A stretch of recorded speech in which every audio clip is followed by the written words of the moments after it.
It is time. Thank you all for attending our candidates forum. I am Nikki Hatfield. I'm the Black Student Union President, as well as a student here at City College of San Francisco.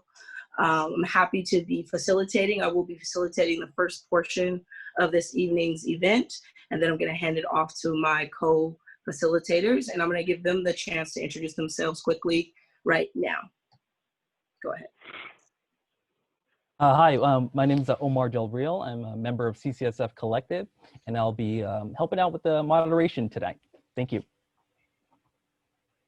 Hey everyone, I'm Wayne She/Hers with BUSO CCSF, Philippines United States Solidarity Organization. Also will be one of your moderators for today.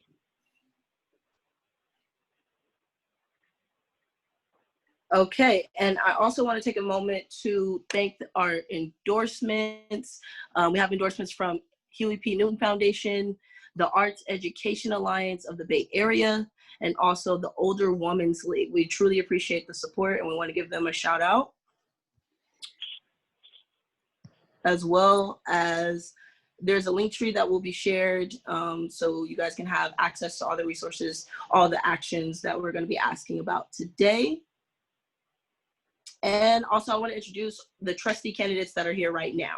So we have Aliya Chisti and Jeanette Quick, Anita Martinez, Victor Olivieri, Geramye Teeter. Thank you for attending. I'm going to start asking questions. I want to give you guys a little bit of some guidelines. There's 2 minutes each. We have a timekeeper. She'll give you a 1-minute warning, and then she'll thank you for your comments. All right, going into the questions, just going to dive in here. I'm going to ask, let's see, in what order? Aliya, because you're the first person on my screen. I'm going to go in that order, and then I'm going to ask Geramye to follow up behind her. Sound cool? Cool.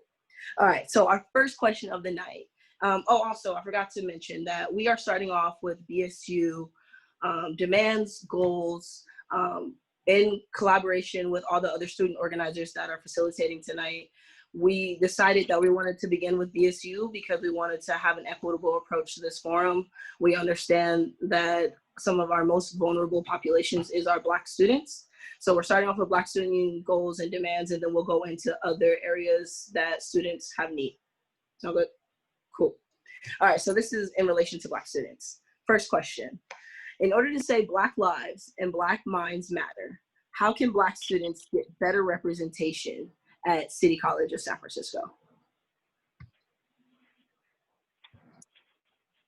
And Thank you so much for the question, Nikki, and thank you students for hosting this. I'm so excited to be here.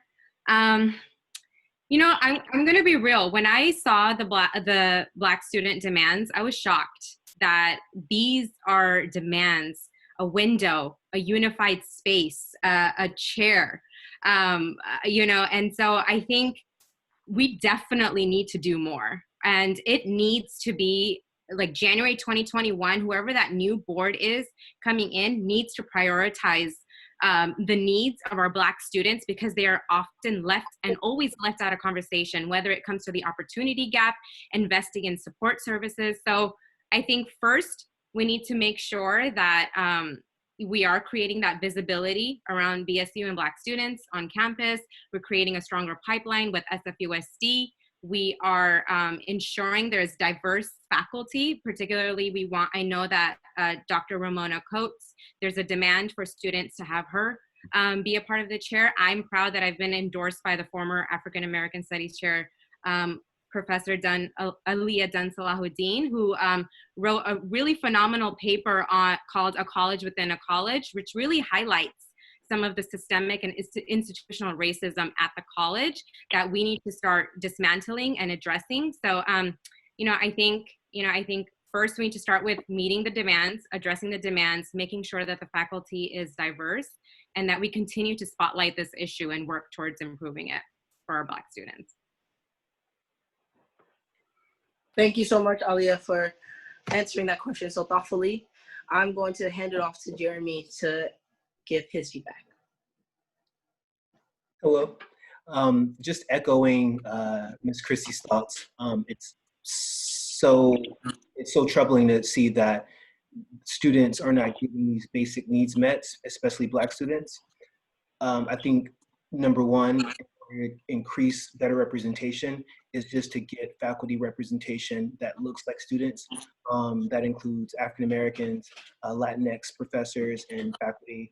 I think that is a huge role.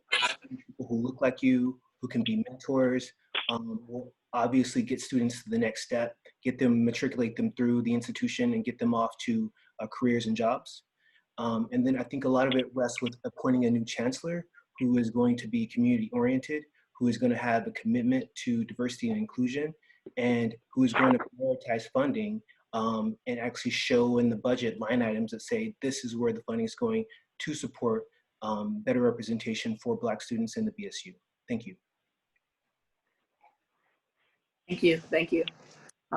Going into our next attendee, hold on one second. Jeanette, quick, could you answer the question? Do you need me to repeat it? Nope, I'm good. Okay. Yeah, so I also thank you for having me here and getting the opportunity to chat with you all. I absolutely, I agree with the comment that, you know, in looking at the Black Student Union goals, that these are really kind of like table stakes. You know, the goals are very, I think, reasonable and in some ways kind of, I think don't go far enough. But I think, you know, the idea of bringing together a unified Black space at CCSF and kind of bringing together some of these fragmented resources is extremely necessary. And I would support having dedicated resources to do that and to make sure that kind of they come together under one umbrella that is clear to students on how to access them and how to kind of use them as a safe space that goes beyond you know, just having career counseling, for example. Like I think, you know, kind of having full wraparound services for the Black community at the college is critical. I think that also, you know, ensuring that the African American Studies department is staffed appropriately and has, you know, classes and curriculum, I think that is critical. And you know, I think something else that was really striking to me about the student union goals was the emphasis on bringing together the pipeline from high schools. And I think that's also critical, is how do we make sure that Black students that are going through the San Francisco Unified School District understand that City College is a place for them.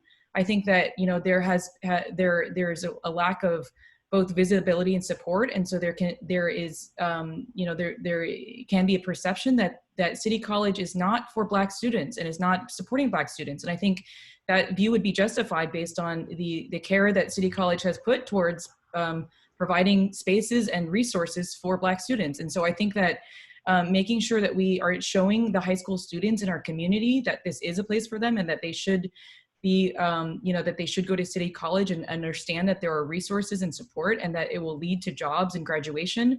I think that is also very critical.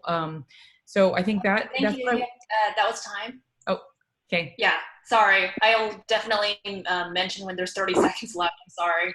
That's time. Thank you. Awesome. But thank you for answering that question thoughtfully. All right, going into our next attendee, Anita Martinez.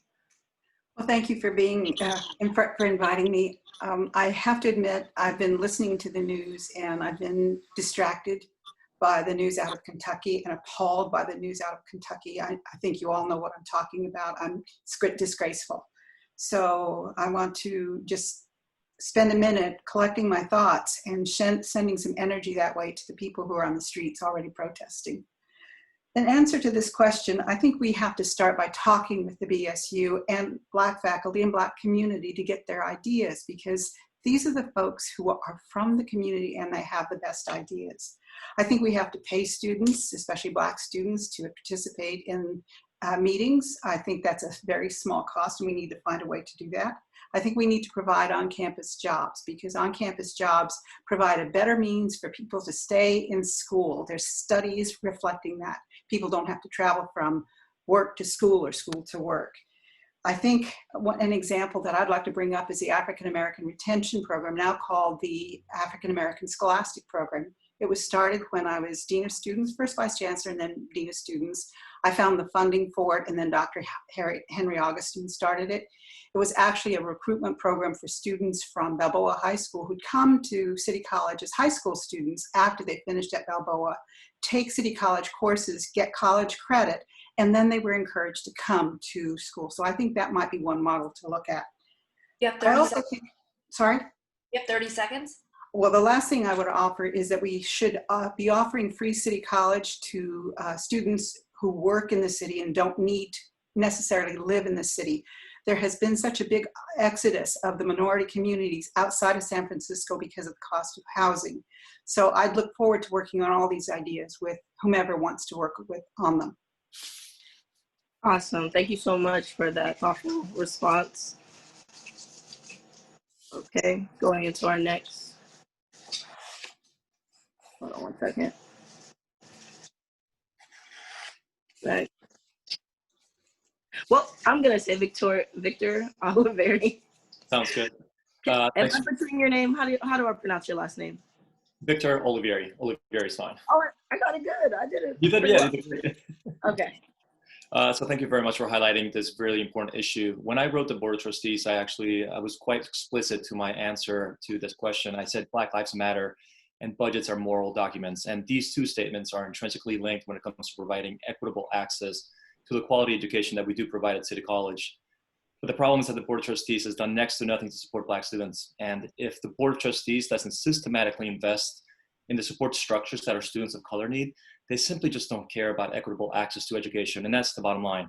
If the Board of Trustees doesn't fully fund and support the African American Students Resource Center, including the hiring of the full-time faculty advisor, they don't care about Black students. It's not enough to say Black Lives Matter. You have to put your money where your mouth is and invest in Black lives.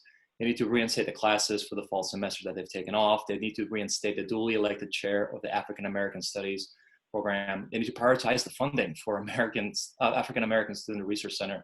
And honestly, they need to dedicate a faculty advisor to that center. Ultimately, I think that they should support all the demands of the Black Student Union, because nothing short of that will suffice for providing equitable access to education at City College for our Black students. On top of that, I want to highlight a couple of things that our other candidates said, and that's we are looking at systemic problems, and you have to have systemic solutions. And that involves strategic investment into the learning communities that we have, but also strengthening the pipelines that we have into City College, into good paying jobs, recruiting counselors and professors who are people of color who have experience in the community. Thank you. And ultimately, having a transparent budget in which we delineate by line item all the money that's going to be going to these centers. And that these are all the things that we should be doing as trustees. And that's exactly what I intend to do as trustee.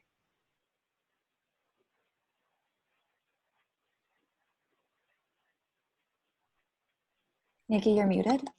Sorry. I said thank you so much for that thoughtful response. I appreciate everyone answering. Going into our question, I'm going to be mindful of time. Our second question is, Chancellor Vurdien said he would fully fund the African American Resource Center.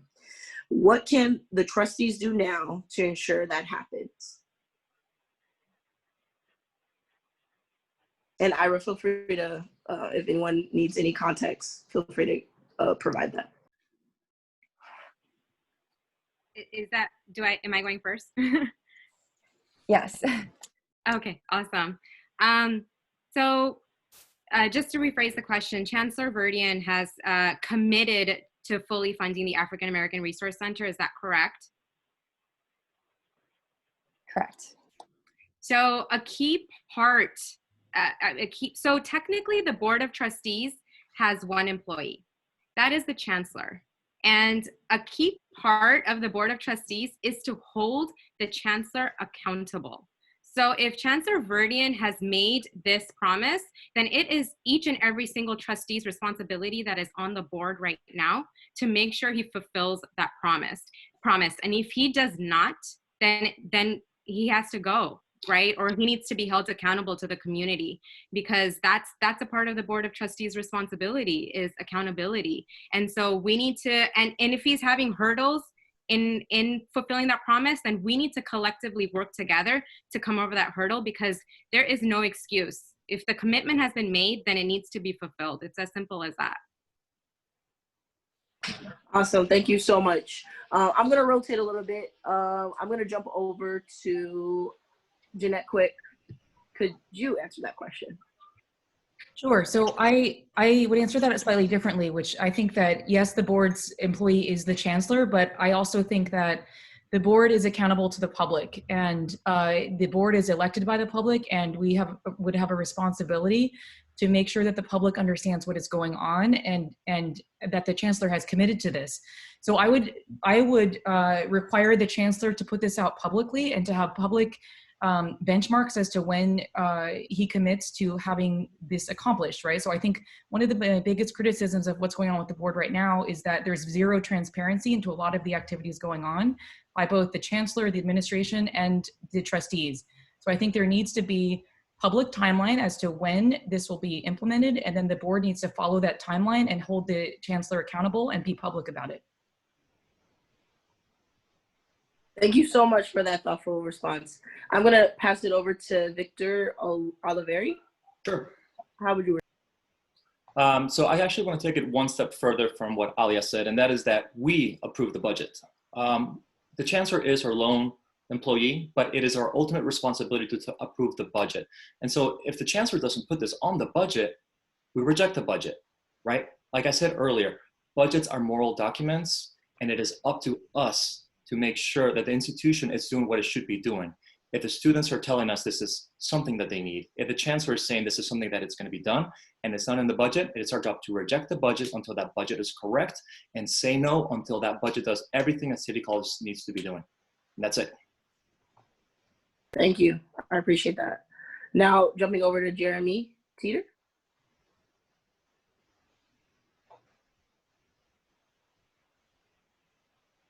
I'm sorry.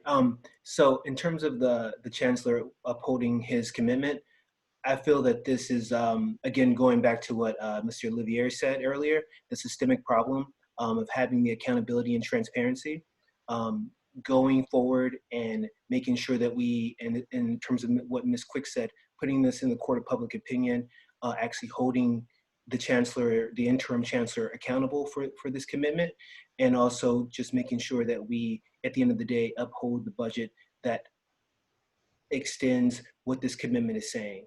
And that's it. Awesome. Thank you so much. I appreciate that response.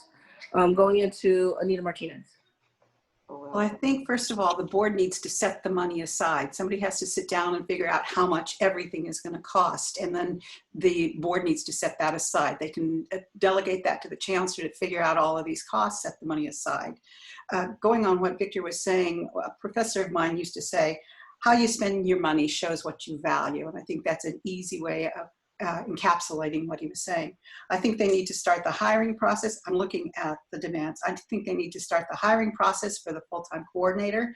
They need to identify the space and start construction on it or renovation. They need to order the equipment. Everything that is on here, they need to start moving forward with that. The hiring process takes a while. You have time to put together the job announcement. You have time to set up a hiring committee. You have to do, so that takes 6 to 7 to 8 months to a year. So the process has to start immediately. We can't wait until we have a new board in there. This has to be done right now. I would also make sure that if I were in a position to say this, to talk with the chancellor, I would say what else is the BSU saying that you need in that center? Do you need desks? Do you need study surface? Do you need to make sure that the internet is connected? What else is needed to make sure that that space should actually work, and move on from there? Very good. Thank you so much. I appreciate that. So not to be rude, I just want to give you guys some clarity. When I'm jumping out and my other picture pops up, I'm just looking at the logistics of the event. I want to make sure I'm following the things that I've agreed to with my co-facilitators here, okay? So I'm not ignoring you. I'm paying attention and I'm listening. So diving into our third question, what policy can be changed to fully reinstate Dr. Ramona Coates, the previous full-time AFAM Department Chair? And I'm going to start off with Victor Olivieri. Mm-hmm. Thank you. When it comes to reinstatement of this position, I think it ultimately falls into the work that the chair and the dean have to be doing. It is an internal policy of the college itself. And the beauty of that is that policies can be written to make sure that they comply with what the students, with what the faculty, with what the department needs. And that's a phrase that I really took meaning to heart when I was the chief of staff at the University of California. Departmental needs are all very different. Departmental needs have to do sometimes with budget decisions that are completely different from, let's say, a STEM class to a liberal arts class to an arts class. And so it is up to discretion of the dean and the work that they do with their chairs to make sure that these policies are delineated appropriately. And when it comes to retention, promotion, everything that we do with our professors, whether they're a PhD or they have a master's, or they've been teaching with us for 2 years, or they've been teaching with us for 20 years. This is something that can be done on a case-by-case basis. And the chief academic officer in the institution has the power to do that by letting them know that the deans have the privy of doing this. And that is something that, unfortunately, the trustees don't really have much to say. It is dwelt into the academic senate and the workings within the faculty. But as trustees, what we can do is magnify the voices of the students, magnify the voices of the faculty who really care about this position and want this reinstated. And that's ultimately what our job is. Our job is to be advocates every single day, both external and internal. And that's exactly what I would do with this position. Advocate as strongly as I possibly could with a concerted effort from the rest of the trustees, but also organizing the different faculty members, the union, the students that we need to make sure that they understand that this is something that needs to happen. And that's what I would do. Awesome, thank you so much. Now, Geramye Teeter, your response? Sorry, I'm having a little trouble muting myself. So in reading, the communication that was sent out in terms of signing on for the Affirmative Action Task Force plan with the faculty union, again, with echoing Mr. Olivieri's thoughts, understanding that there's only so much change an elected trustee can affect in terms of changing policy, and just realizing what that policy is that needs to be changed, and just working with the stakeholders that are involved to get that done. I think working with AFT 2121 would be my first stop to continue to figure out how I can best support them and advocate with them to make these changes, to advocate for these changes to the state in terms of the education policies that they've set forward. That would be my approach. Thank you. Thank you. Now, Aliya. Thank you. So I think first, I think there is some murkiness in hiring practices, right? What are the policy, how are the policies and the guidelines already delineated within the institution? Understanding that is key.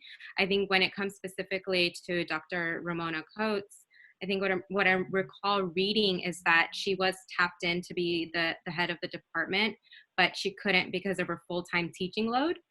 So that's a specific policy then that we need to address, right? What the teaching load, what the course load looks like. And as Victor did state earlier, a lot of that rests within the academic senate, but yes, the role of the Board of Trustees would be to amplify that and shed light on that and make sure that those guidelines are adjusted and those barriers are addressed in order to diversify our faculty. Thank you. And now can we have, one second, so many red. Oh, Jeanette, quick. Sure, thank you.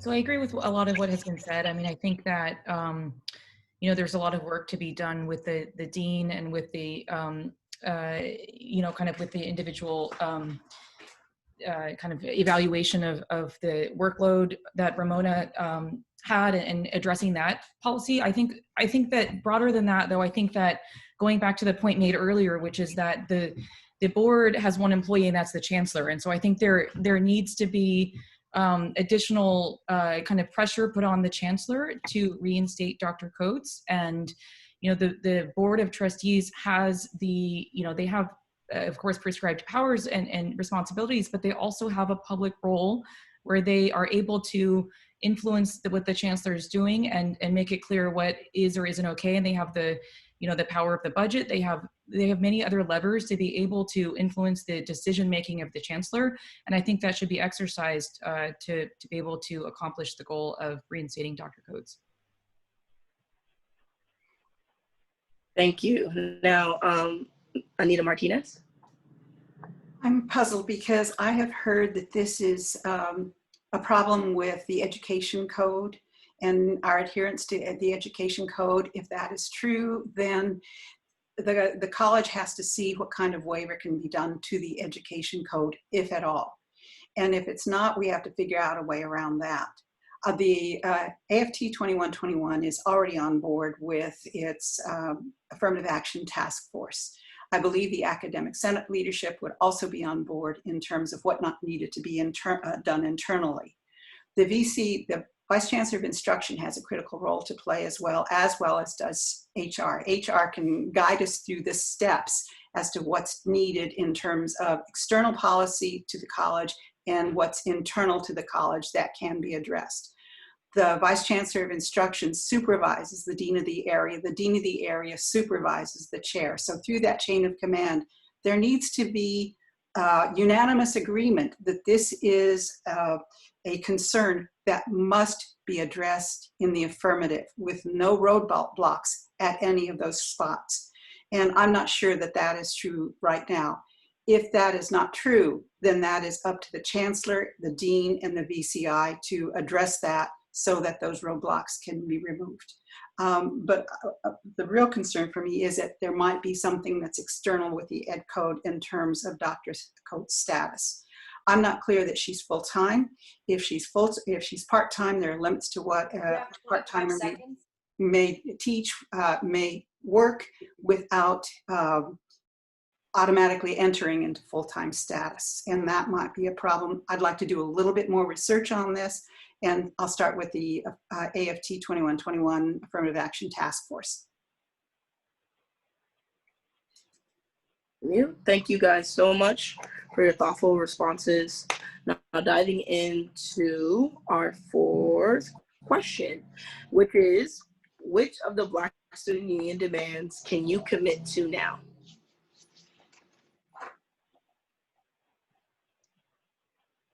Blow me away. Hold on one second. And we're gonna start with Geramye Teeter.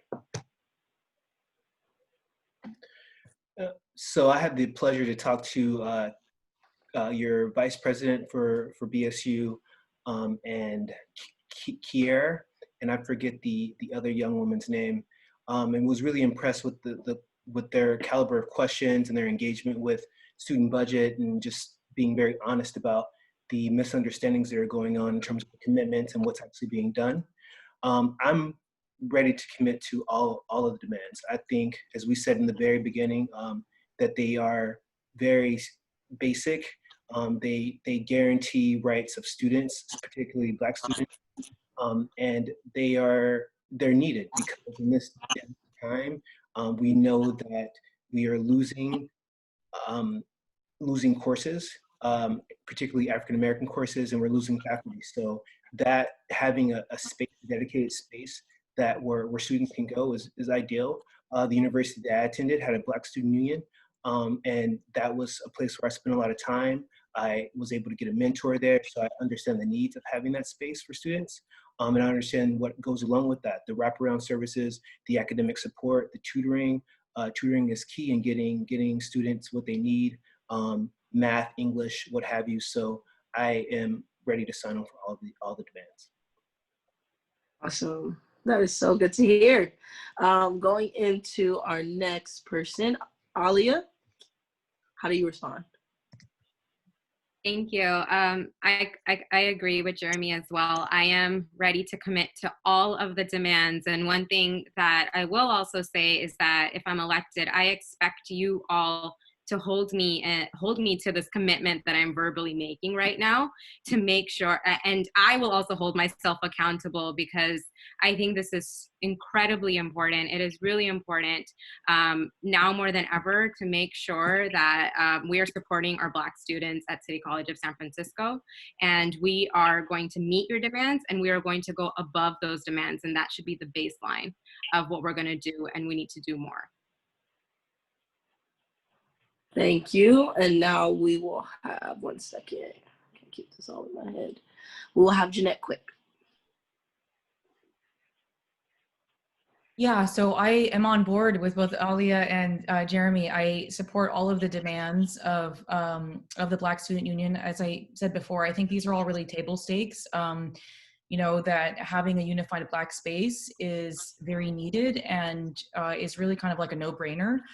There needs to be dedicated resources where Black students can have you know, kind of one place that they, you know, that they can find resources to help them with classes and get access to laptops and internships and kind of a full holistic package. And so I think that also relates to, you know, trying to figure out why the Black student graduation rates are so low. You know, I think there's more to be done to figure out not just how do we bring the existing resources together, but also expand out the resource, figure out why is the graduation rate so low, or is there more that the resource groups should be doing to help people, you know, kind of where they are, and figure out if there are resources that are lacking. I also think that, you know, the networking with high school part of the platform is really important. I mentioned before, you know, why that's so important. I think also the other side of that that's really important is making sure that Black students have a pipeline into the workforce. And so bringing more private sector companies to the table. I'm one of the candidates that has a lot of private sector experience. And I think that it's really critical for us to make sure that not just are we looking at the kind of pipeline into City College, but also the pipeline 30 out. seconds.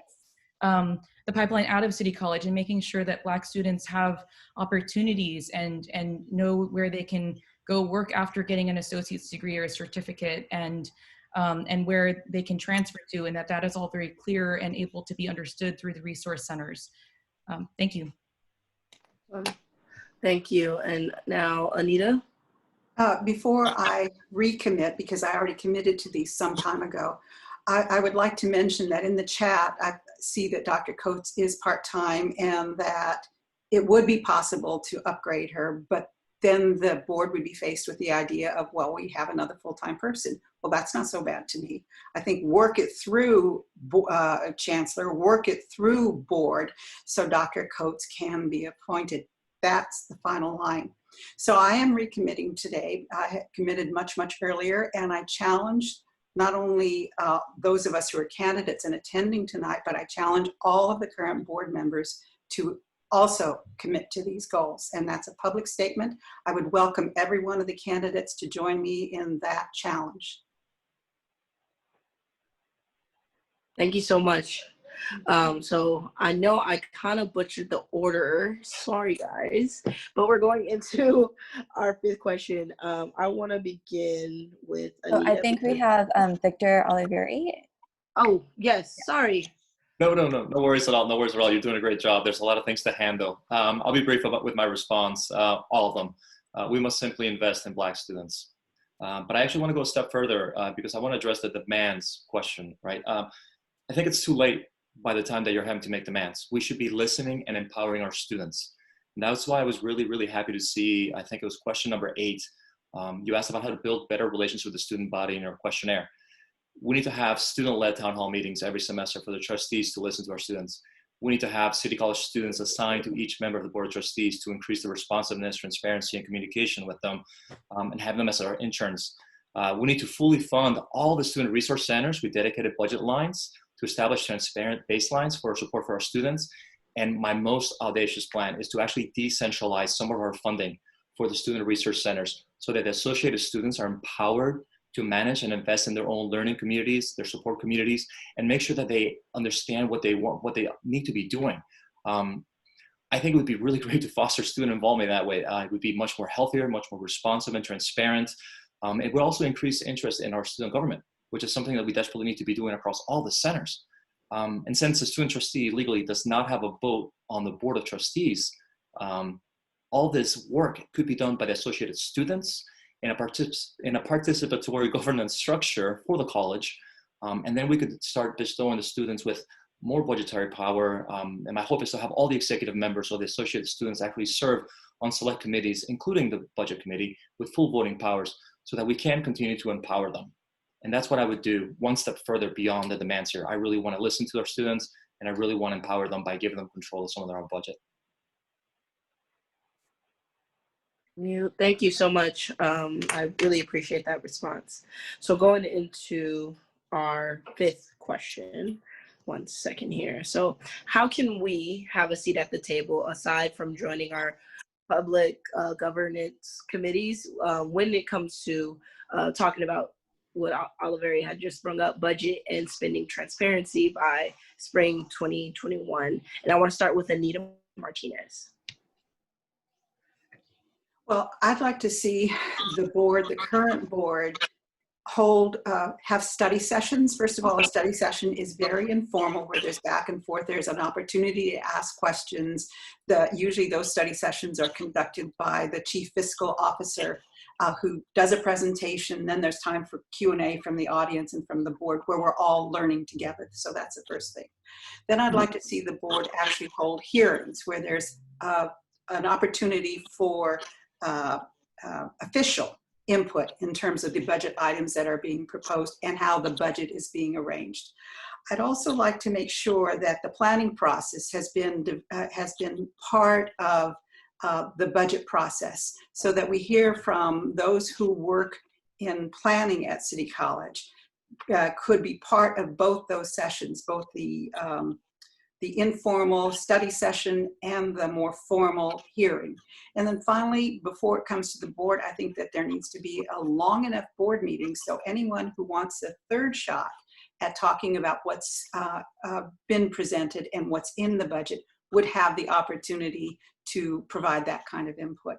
I know that's a long way of, a long process, but I think unless you have that kind of process, now that there is so much mistrust within the institution, no one's going to trust any one of those steps without all three of them. Thank you so much. I appreciate that response. Now I would like to have Jeanette Quick. Sure. Sure. So I think that, you know, that having the Board of Trustees go to student group meetings is absolutely critical, and have regular listening sessions with students on what they're facing and what their top of mind issues are and goals are. So I think that is, you know, that is something that I would do as trustee, and I think the current board ought to do that. And barring that change, you know, obviously the current trustees are not doing that. I do think, you know, that the way that the trustees run their meetings needs to be overhauled. You know, the fact that they have this current policy of limiting comments to 2 minutes and allowing no more than 10 minutes on one topic is completely ridiculous. That's not sufficient time to hear from the community or from students.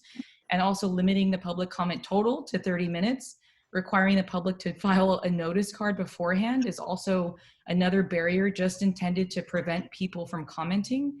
And I think that is something that really needs to change, is that there needs to be more comment. And I would advocate also for there to be specific time for students to be able to comment in, you know, kind of separate from the public. I think the public comment is important, but I also think that student comment needs to be specifically advocated for and carved out into the public board meetings. Thank you. Thank you. Now, Aliya.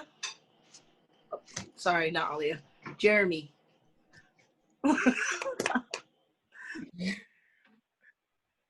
Thank you. So what I'm hearing from, first, I want to say that I'm very impressed with the candidates, with everyone. I think the diversity and the overall inclusion, not waiting for students to come to the trustees, but going to the students, really is ringing true for me. When I'm getting out and talking to student groups and constituents, you hear that, you know, this idea that we have to go to these meetings, to Mrs. Quick's point, getting a card ahead of time, having truncated time to speak is not acceptable. And that all is just procedural rules that can easily be overhauled and changed. So I 100% agree with that approach. And then just making sure that, I think that that's it, what Mr. Olivieri said earlier, these town halls that, you know, we're not waiting for students to come to us. We're getting out, we're engaging, and talking to them to understand what are their needs, listening, and then going back and talking and coming up with actual realistic ideas on how to engage folks, and just making sure that when the budget comes time to be reviewed, that again, we're getting out and we're talking to organizations like BSU and PUSO and trying to get a greater collective sense of like, what student groups do we need to go to talk to? Do we also engage the associate students? You know, just getting out there and saying, hey, this is your school, this is your institution, this is how you can be involved. Come to these budget meetings, let's hear you. That's it. Awesome. Thank you so much. Aliya. Thank you so much. Well, to start, how about we look at who's here tonight, right? So I think that's also really important. This is probably one of the most important interviews that we're going to do, because you are comprised of the institution. So I want to uplift all of the candidates that are here tonight. So the second thing that I want to say is that seat at the table, right? I wanted to go beyond listening, right? Because I feel like students are expressing some of their frustrations over and over and over again, but there's no action, right? So the listening needs to be paired with action. And I think the other thing that we need to do is that as students engage with the administration, as students engage with Board of Trustees members, the Chancellor, that it's not this like top-down, that their experience or their perspective or what they're bringing is minimized, right? So how do we make sure that our students feel equipped to engage in these meetings? They have the tools and the resources. They're able to digest that budget and regurgitate that information and say, these are some of the specific changes that we want to see. How do the trustees make sure that's happening? The other thing that I also want to highlight is the student trustee vote is really important, and we need to make that into beyond an advisory vote. So let's start looking at the state ed code. How are we going to advocate to change that? And the other thing that I want to mention is that I know that the BSU held a candidate, interviewed all of the candidates, and I know that I reached out to you all, and I was one of the first candidates, I think, to reach out, and I hope that's reflective of what I'm going to bring as a trustee. I've also reached out to RISE, Reimagining the Student Experience, understanding some of the work that's happening there. So I'll continue to do that. Thank you. I appreciate that thoughtful response. Now, Victor. I think my last answer really rings true here. We need to empower our students by giving them power over some of the budget. We need to embed them with our Board of Trustees as their interns to make sure that we have transparency and we are constantly listening to our students. And ultimately, we do need to be going to them with town halls, but we need to survey them. The last survey that I saw of our student body was in 2018, said that 52% of our students couldn't get the classes they need at the times that they needed. And that right there would do so much more. So we need to survey our students to find out what they need, what classes they need, where they need them, because academically our biggest challenge and quite possibly the biggest success that we have in front of us is implementing a truly student-centered restructuring of all academic, workforce, and community programs. And this is also with the assumption of COVID-19 restrictions through 2021, 2022, because ultimately we need to develop the student-centered funding formula so we can be efficient and equitable in the delivery of our courses across all CCSF centers. And that's taking into account for the different types of funding streams for non-credit, credit, workforce development classes, as well as a sustainable supply and demand model for all of our programs and all of our centers. Yes, we need to be much more closely aligned with the state funding formula to make sure that we get our funding. But ultimately, we need to continue to go to our students every single semester and asking them what they need, where they need it, so we can prioritize the classes, the resources that our individuals and families need to succeed in the post-COVID-19 economy, the ability for them to take online community class programs and rebuild all the programs equitably as we come out of this crisis together. And that's what I want to do. So thank you so much for that thoughtful response. And hold on to that idea of a town hall. There may be a surprise for you guys later on in the agenda. So let's go into our next question. All right, question number 6. Students deserve to exercise their voice and power with dignity. So how would you, as a trustee, collaborate with the student trustee getting voting power? And Aliya, I think you spoke on that in your last response. But I want to start with Victor because I haven't started with you yet. So Victor, you're up. That would be a really big uphill battle. We would have to change the ed code, and unfortunately, right now, that seems like it would be one of the very extreme, difficult things for us to do because there's so many hurdles to that. Off the cuff, and I would say, as somebody who's actually worked as a university administrator, I think it could be doable. But shy of doing the heavy work of passing new legislation and changing the educational code and doing all the work that we would have to do that, one thing that we could do right now is give our student voices through the student trustee the power for us to sway our votes for them. That's something that hasn't happened, right? I can't remember a meeting where I've actually had the student trustee vote first and had the trustees vote second, or that the student trustee remarks were actually something that was listened to. And that's ultimately the power that the board has. That's the power that the board needs to be using by listening to that student trustee. If we're able to empower our students through the student trustee, we can begin to give that vote the voice and the support that it needs right now. And ultimately, we haven't been doing that. And you can see it as far back as the last 8-10 budgets. The fact that we've been engaging in gross fiscal mismanagement, not providing deferring maintenance, not providing the buildings that you need to go to class with, not providing the technological resources that you need. 30 seconds. Thank you. And not really focusing on the classes, but actually doing deficit spending and then cutting classes and then cutting faculty. All of that tells me that we haven't really been listening to our students. We haven't really been listening to our student trustee, and shy of passing legislation to change the ed code, we can begin to listen right now. And that's what I propose. Thank you so much. Now, let's work backwards. Anita. Okay, well, one of the things that we have to remember, whether anybody at City College has to remember, that our motto is students first, but how many of us are really living up to that motto? So that's a second challenge that I would give to everyone here and to the Board of Trustees. Students first, live up to the motto. I think maybe until we can get this changed in legislation, we should look to see if there's a way to give the student trustee a non-binding vote. It would just be, it would not have any authority, so we wouldn't break the law. But I think that vote should influence the rest of the Board of Trustees. So if we can do some kind of thing like that. And in terms, I'm looking at the, students deserve to exercise their voice and power with dignity. In my questionnaire, I sent you part of Board Policy 1.18, Statement of Ethical Behavior, and I quoted part of it. And part of it says, these are the employee responsibilities: to provide and protect student access to educational resources, protect human dignity and individual freedom, and assure that students are respected as individuals, as learners, and as independent decision makers, to protect students from disparagement or arbitrary judgment.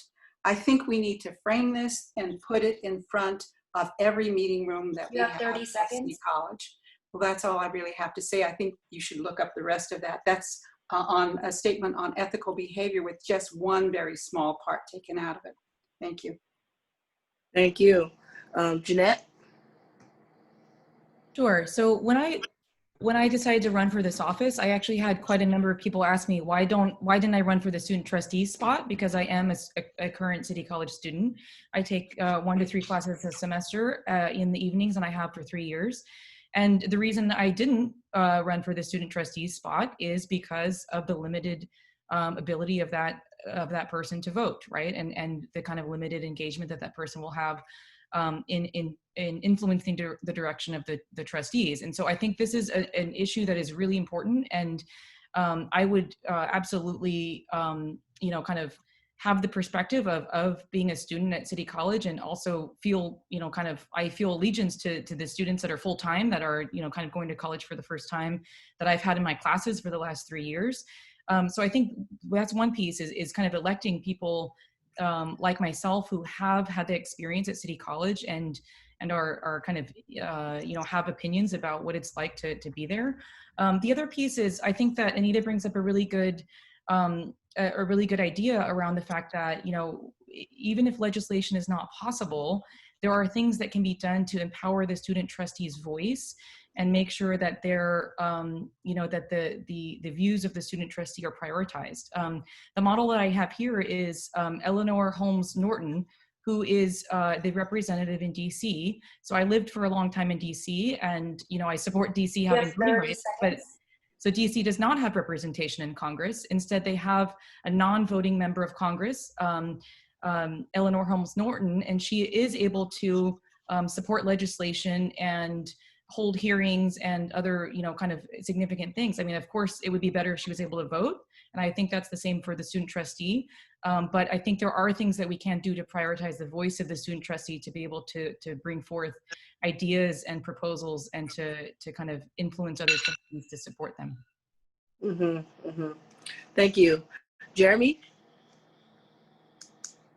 Yes, this is a really tough question because having a ceremonial position on the board for a student is troubling. The fact that this position, this trustee doesn't have voting authority. And I do not have a concrete answer.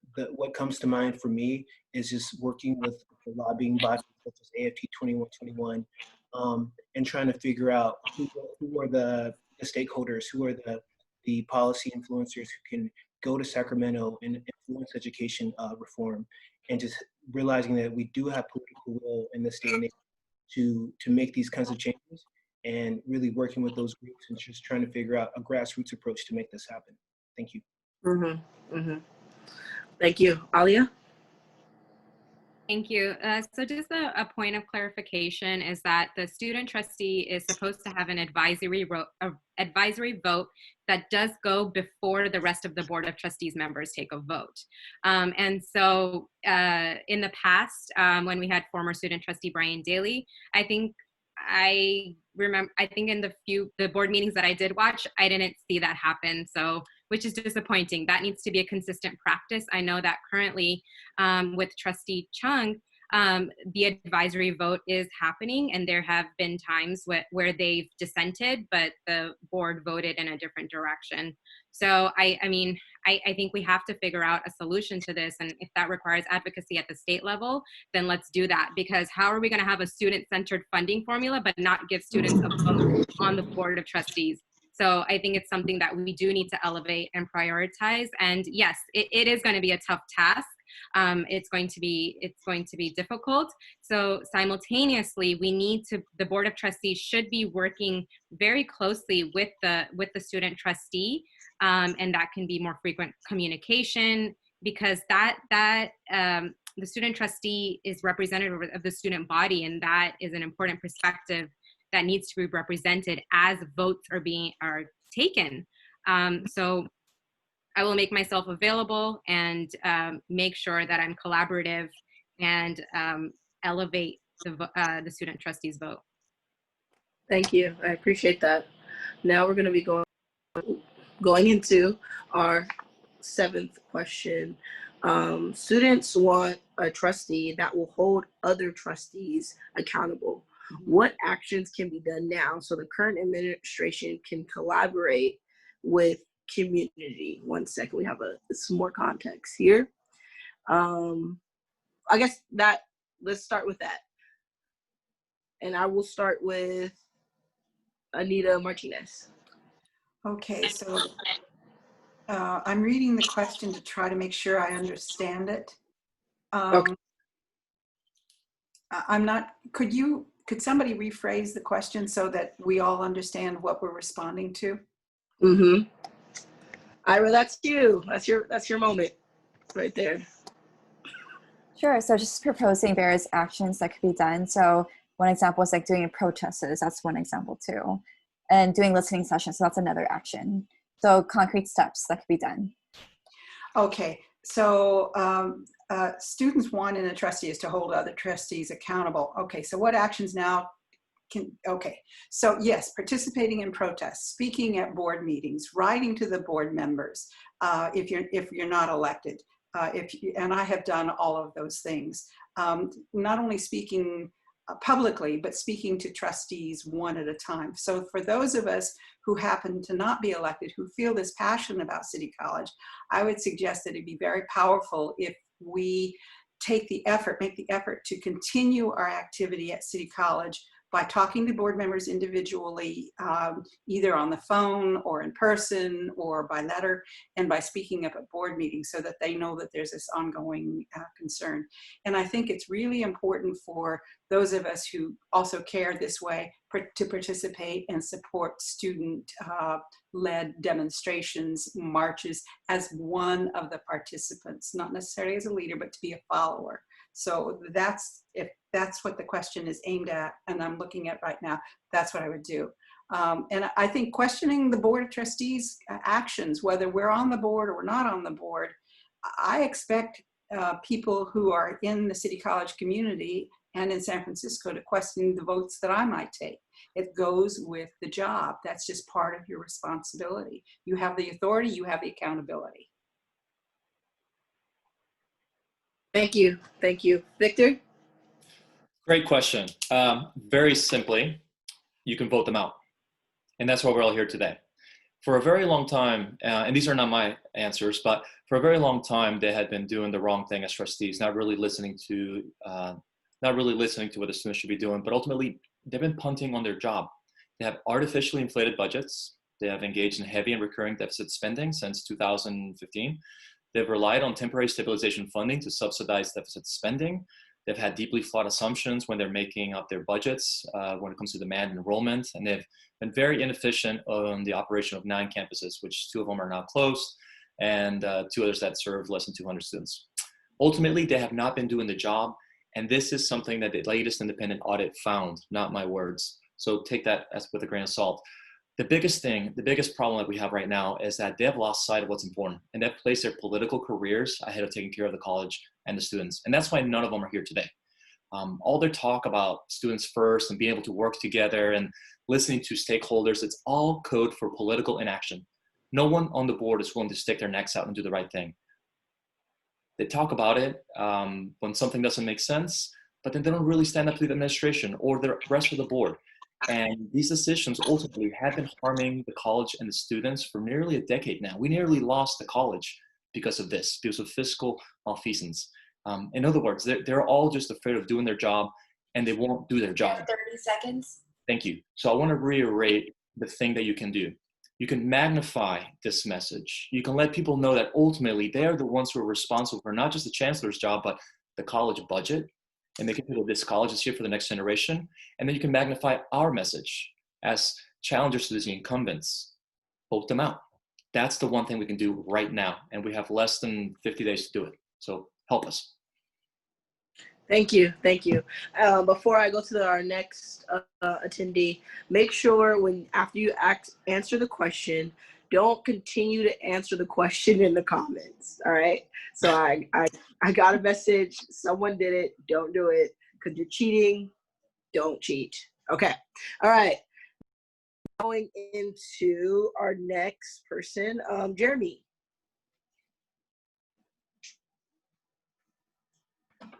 Still struggling with mute here. So what comes to mind are 2 things here in terms of concrete actions. It's changing procedural rules that truncate public comment, that truncate actually getting people to use their voice to enact what their actions are from the board. And the other thing here is the budget. Making sure as a trustee that we are taking the actions that we've talked about earlier in terms of having proper budget review sessions, in terms of properly going to student organizations and including them, and in terms of just making sure that the line items reflect where the money's going. Because right now it's not clear where money rolls up into one line item and then trickles back down to who knows where. So I think that those are the 2 major things in terms of actions that I would be looking to take.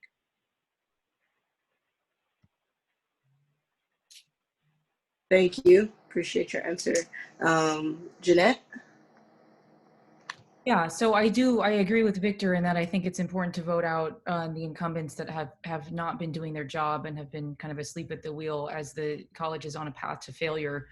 And I think also it's not just voting out the people that are the trustees of the college, but to the extent that there are also other local elections, that are important. I think making clear to your supervisors that you will vote them out too if they continue to support the same city college trustees over and over again. I think none of the people on this call have been endorsed by the Democratic Party in San Francisco. There's kind of a slate of candidates that have all been pre-selected months ago, all across the board in all different positions. And so I think you can also exercise your vote and make clear to your supervisors and other elected officials that you will not support them if they continue to support city college trustees that have not been doing their job. So I think that's one thing. I think it's also really important to mention what Anita mentioned, which is, that we don't have elections, more than every couple of years. So there's a lot of time in between when we need to also be supporting the efforts to organize, to protest, and to kind of create a lot of public furor about this. Something that I found really interesting in my conversations with voters over the last few weeks is that so many voters don't even know City College exists, let alone know that it has issues. So I think there's a lot more work to be done to kind of raise awareness to the public about the fact that 30 seconds. That there is abuse going on at City College by the trustees that are elected by the people of San Francisco, and that there is more to be done to work on that and to kick them out. Thank you. All right, thank you. Aliya? Yeah, thank you. So what I will say is that, accountability is key. I'm surprised, that even in some of the conversations that I've had with trustees, that they haven't been to student meetings. They didn't know who Students Making a Change was, which is very sad, right? That's really sad, because that means that they're not engaging with students and the community and really delving into the issues. And so that needs to be called out. That needs to be called out publicly, right? If I know that another trustee hasn't responded to students or teachers, I need to call that out. So holding each other accountable. I think just echoing what the other candidates have said, and making sure that if there is the student protest, that we are also attending and we're supporting those efforts. The students at City College are phenomenal. They are phenomenal at organizing and mobilizing, and making sure that the community is aware of some of the issues. When the cuts were happening for the classes, they were at City Hall advocating. So I think that we have such a phenomenal group of students here, and we really need to do more to elevate their voices, and making sure that, whatever issues we have at the college, the only way out is going to be through working with our students and teachers. Thank you so much. Now we're coming to, we're dwindling down my portion of tonight's event, but these are quick yes or no's. Which trustee candidates want to help write a resolution advocating for Black Student Union and the Affirmative Action Task Force demands, so it can be presented at the October 22nd Board of Trustees meeting? So this is pretty much like a yes or no. Like, you guys can do a thumbs up, and then I'll take a tally of it. Okay, I got, hold on 1 second. All right, yeah. Okay, Aliya, okay, got you. 1 second, I gotta scroll over. Okay, we got Jeanette, yes. Let me find Victor. Victor, I can't find you, man. Oh, there you Right go. here. Yes. Cool, got it. Okay, now the next yes or no: which trustee candidate are open to attending a town hall, there goes that surprise, with the current board where we address CCSF community demands? Okay, we got thumbs up from Jeramye. Everybody else, yes. Okay, yes. Gotta scroll over here, yes.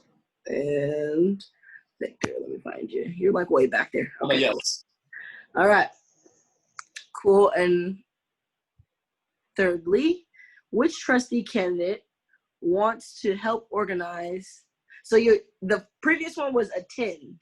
Now, which one of you would like to organize a town hall with CCSF community in October?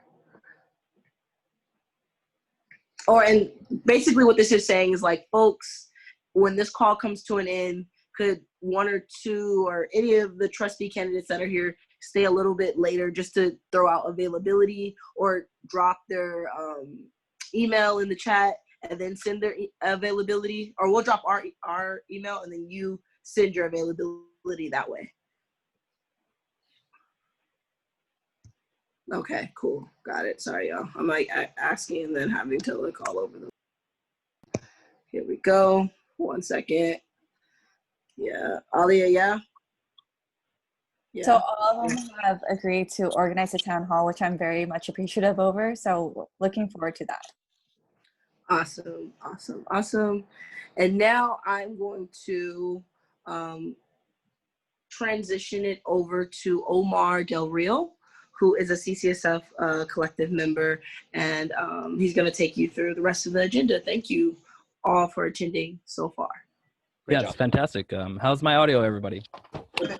Okay, cool. First and foremost, thank you, Nikki, for moderating up to this point, and I definitely thank you for the candidates for arriving here. So let's see. My first question goes to Aliya. In the spring of 2020, 100 art-related class sections were cut. Later on the semester, an entire arts-related campus, Fort Mason, was shut down. What would you do to protect arts education and equity in the arts? Thank you for the question. Yes, so I oppose the closure of Fort Mason. I think that was a great loss to the City College community. The arts serve a very important purpose. We know that, you know, it can improve with student motivation, fostering creativity, and it has a lot of benefits. So I think that it's often deprioritized, and that's not what our college community should be doing. We should be saving these spaces. And then later on, I think there was an article where a lot of that equipment was being trashed. So just the whole process, there was a lot of problems in that process. And so I think that we have to work together to find solutions to make sure that we are offering these classes. And so if the state funding formula is deprioritizing these courses, then we need to look at local revenue measures. And so I know that there's the Workforce Education Recovery Fund, which could support in restoring some of these classes. So we need to continue looking at local legislation, philanthropic partnerships to make sure that we're offering these classes to our students. Okay, thank you for that response. Jeramye, same question.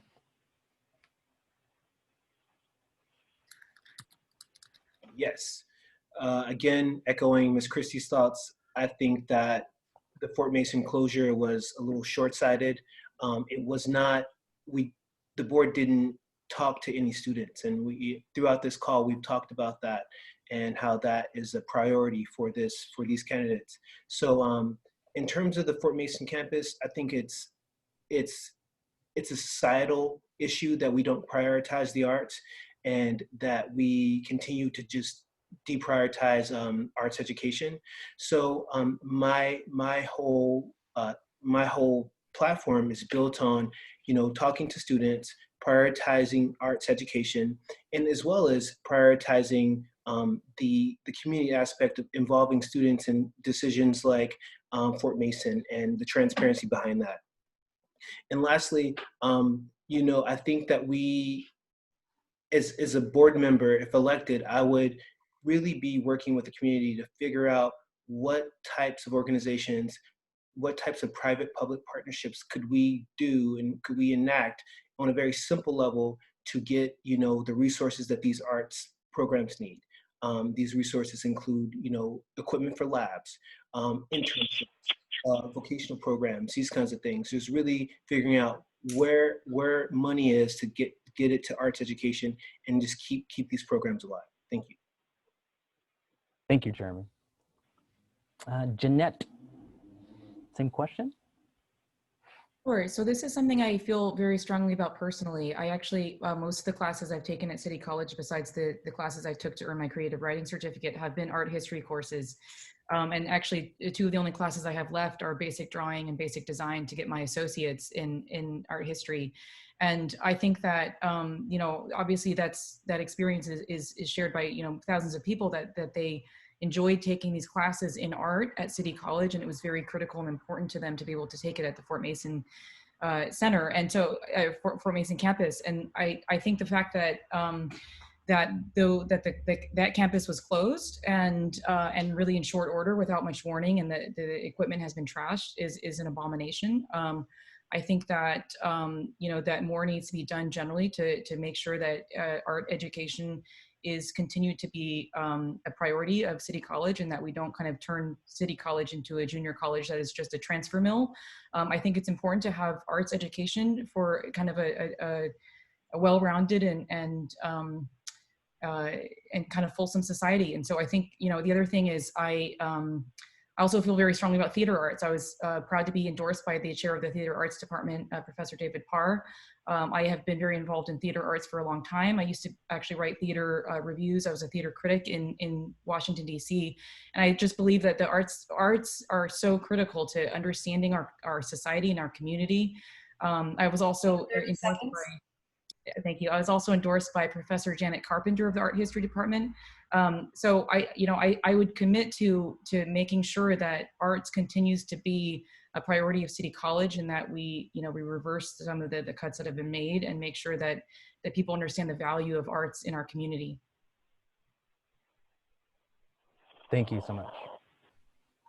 Anita, same question. Okay, first of all, I would, and this would be for not just arts education, which I value, and I've not had the opportunity to take, but I still value them. I have a daughter who was an artist before she went off into another field. I know how important they are, especially in times like this when we are very stressed. First of all, I would demand that any administrative decision to cut classes, especially if they're of a certain magnitude, and we can discuss the magnitude later, or cut campuses, would have to come to the board first for board approval. No administrative decisions on their own. I would also demand that department chairs be involved in decisions to cut classes. If classes need to be cut, the ones who know how to cut classes with the least impact on student programs and on the entire curriculum are the department chairs. Those department chairs have to be involved. Hold the vice chancellor responsible for reporting their involvement and for any of the cuts that occur to classes, and demand a reinstatement plan. That's one of the things that I would demand. Since we cut so many classes, what is your plan to reinstate them should funding become better? There needs to be a plan to do that if it's seen as a temporary thing to meet a temporary budget cut. If it's not seen as a temporary thing to meet a budget cut, but it is intended to cut down on the number of classes or make us become more of a junior college, I kind of want to flush that out so it's out in the open and everybody is aware that that's what's behind these decisions. Thank you. Thank you. And let's see, Victor. Thank you. This is a terrific question, which highlights a deep, deep issue that we have at City College. And that's a deficit spending that has led to class cuts and the closure of campuses. I've served on the board of a nonprofit arts organization for years, and beyond the fact that any closure of any campus and any cut classes affects all of our students, no matter where these classes are or what the type of classes are, this closure actually really hurt. It affected a lot of our older students who want to remain active in the community, and this was one of the few outlets that they had. Every center has the capacity to provide meaningful and fiscally sustainable curriculum for the community using both credit and non-credit classes. Between the parcel taxes, the free city program, the state funding formula, the money's there for every single campus to be maintained and to provide a healthy curriculum.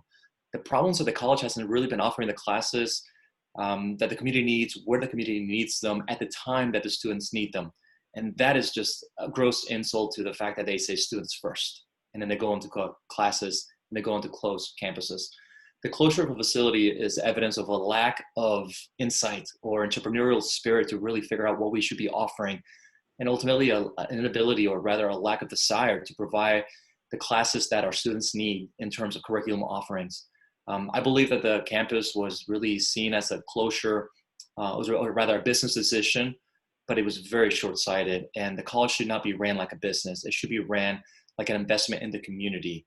And the fact that so many students want to take these classes tells me that the trustees and administration simply did not do their job, the difficult job of figuring out what classes should be there, and then ultimately punted again using a political means to get out of a contract, which didn't really save them that much money, and it will inevitably cost the community and our students a lot more. Thank you for that response. Okay, next question, question number 9. How do you feel about Evans campus and the good it does for the trades community? Can we start with Aliya?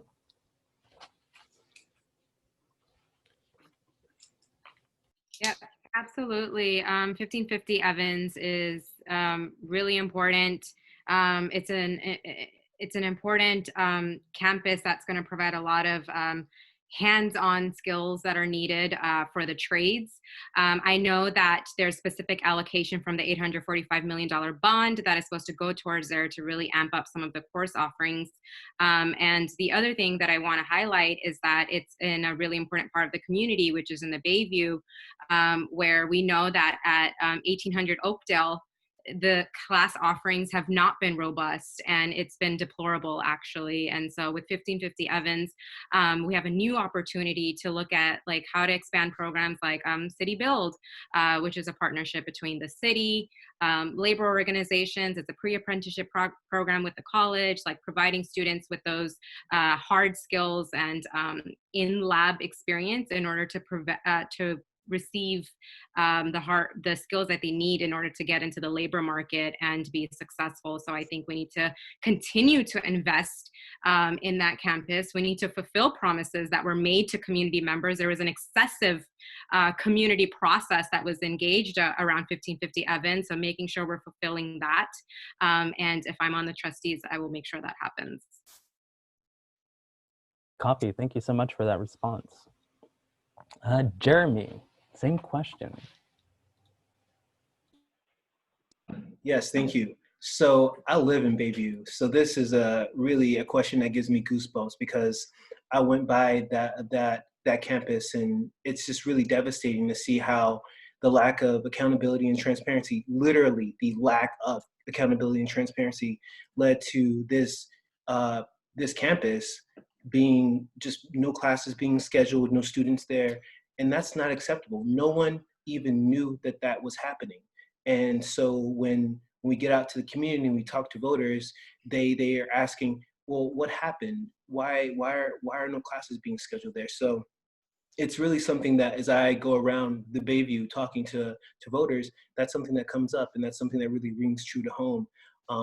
And as Ms. Chisti, and I hope I'm pronouncing your name correctly, because I'm sorry, pointing out correctly, is the equity involved. As we all know, Bayview is an intersection of nuclear contamination and Superfund sites. So making sure that we could put people to work to like actually remediate these environmental catastrophes is important.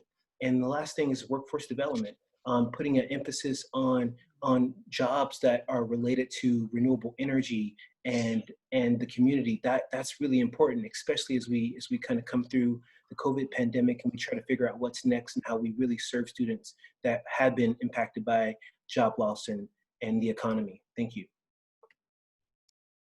Thank you so much. Jeanette, same question?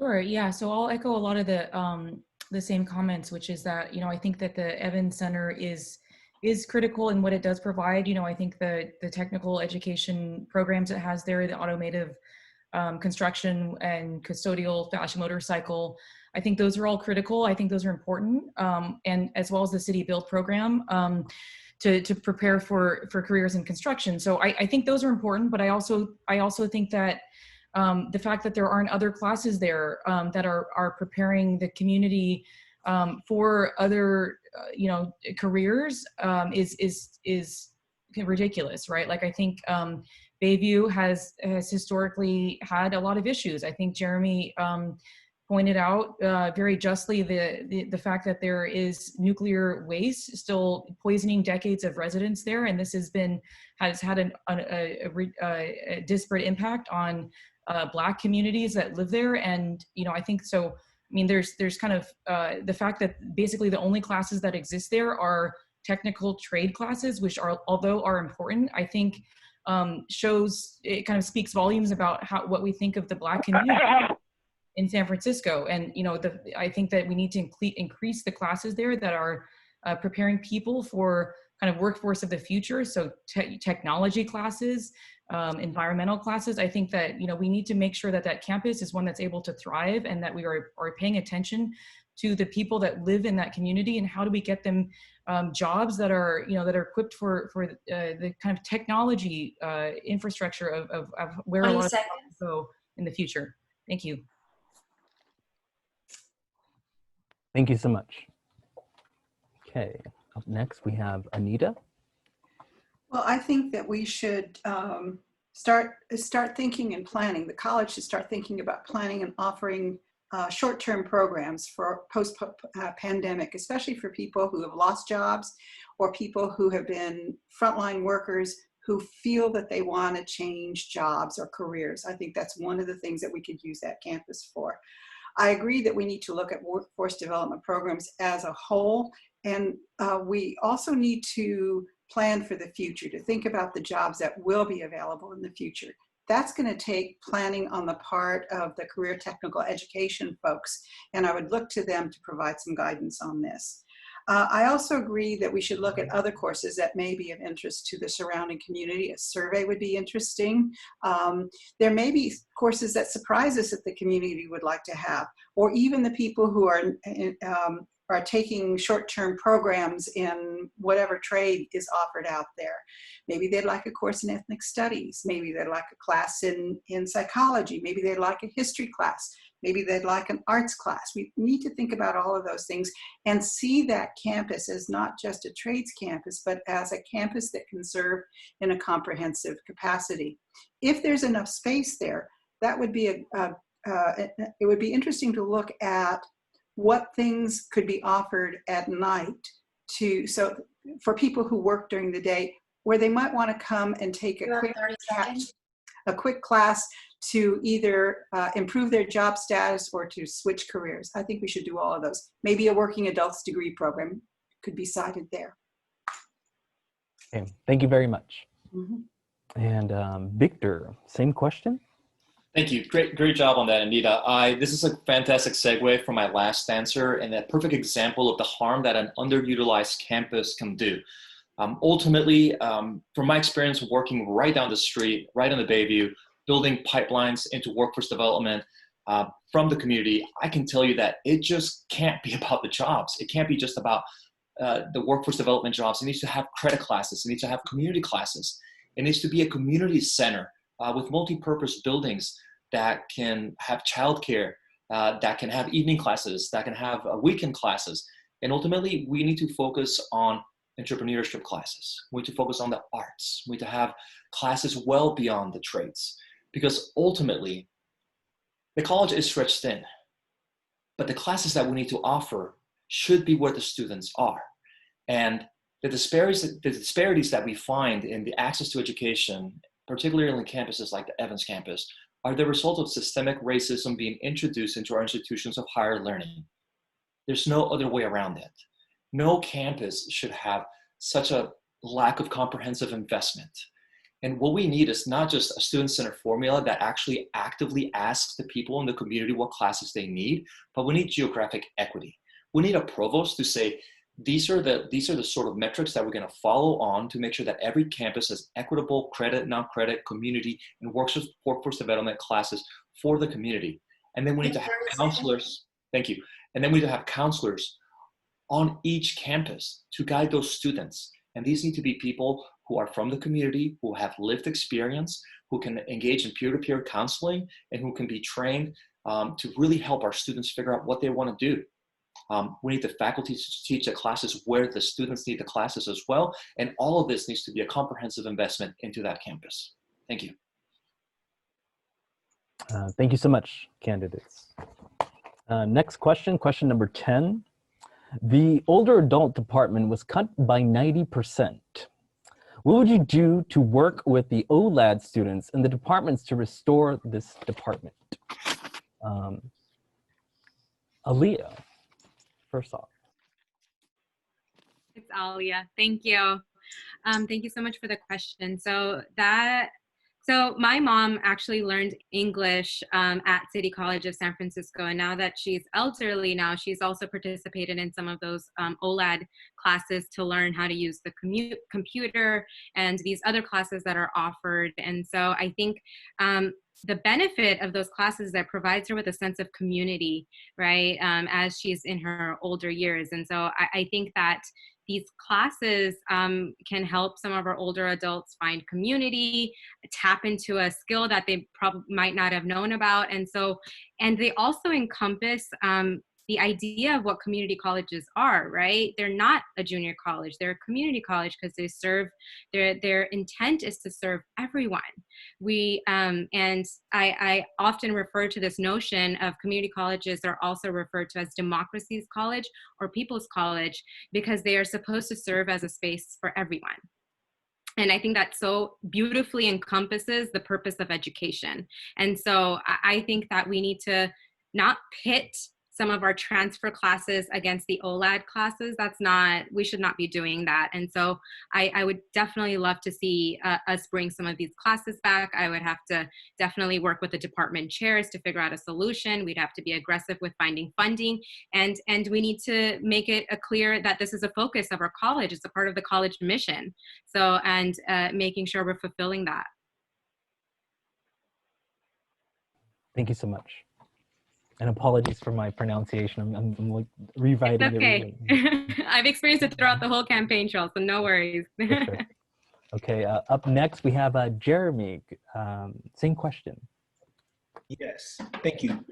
The OLAD, the reduction in those classes and the funding for that has really devastated a lot of our San Franciscan residents.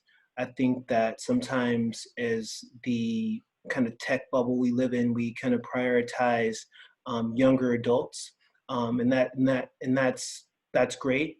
But the idea that we have an aging population of adults who actually take classes at CCSF and get a lot of meaning out of those classes is not lost on me. So what I will be looking to do as a trustee is, again, work with faculty and department chairs that have taught those classes. Also work with folks like Miss Martin from the Older Women's League to figure out what are the advocacy mechanisms in place and where I can show up, volunteer, go to demonstrations, and just be a voice for those folks, because it's not okay that we just cancel these classes and we just kind of let these people out with no actual resources when that's what the community college is for. Thank you for that response. Let's see, Jeanette. Same question. Yeah, so I think that the restoring the older adults program to have more than just a couple classes is absolutely critical. I think that City College really ought to be a community college that serves all members of the community. I know that many of my classmates that I've had the past 3 years in my classes have been older adults who really value the learning that they can do in these classes, and it's very much a part of their lives. And I think that the fact that over 2,000 older adults were basically left out to dry this last semester and blindsided with these cuts was absolutely the wrong thing to do.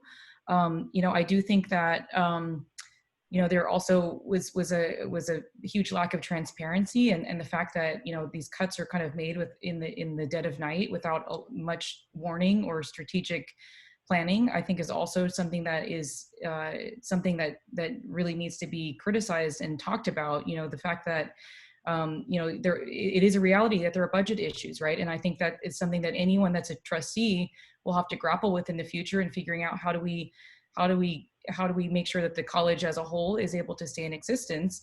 But we need to be transparent about what's on the table to be cut, and the way the older adults program was cut was absolutely the wrong way to do it.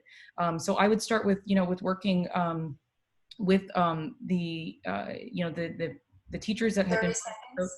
teachers that have been part of that program, figure out where we can find the money to bring it back. Also working with Ms. Martin here, who's on the phone, and others in the community to figure out, you know, what exactly, you know, where can we find the money, but also, you know, which of the classes that haven't been transferred over to the city Recs and Park Department are still missing, right? And how do we bring those back? You know, because I do think it is the case. Oh, sorry, go ahead.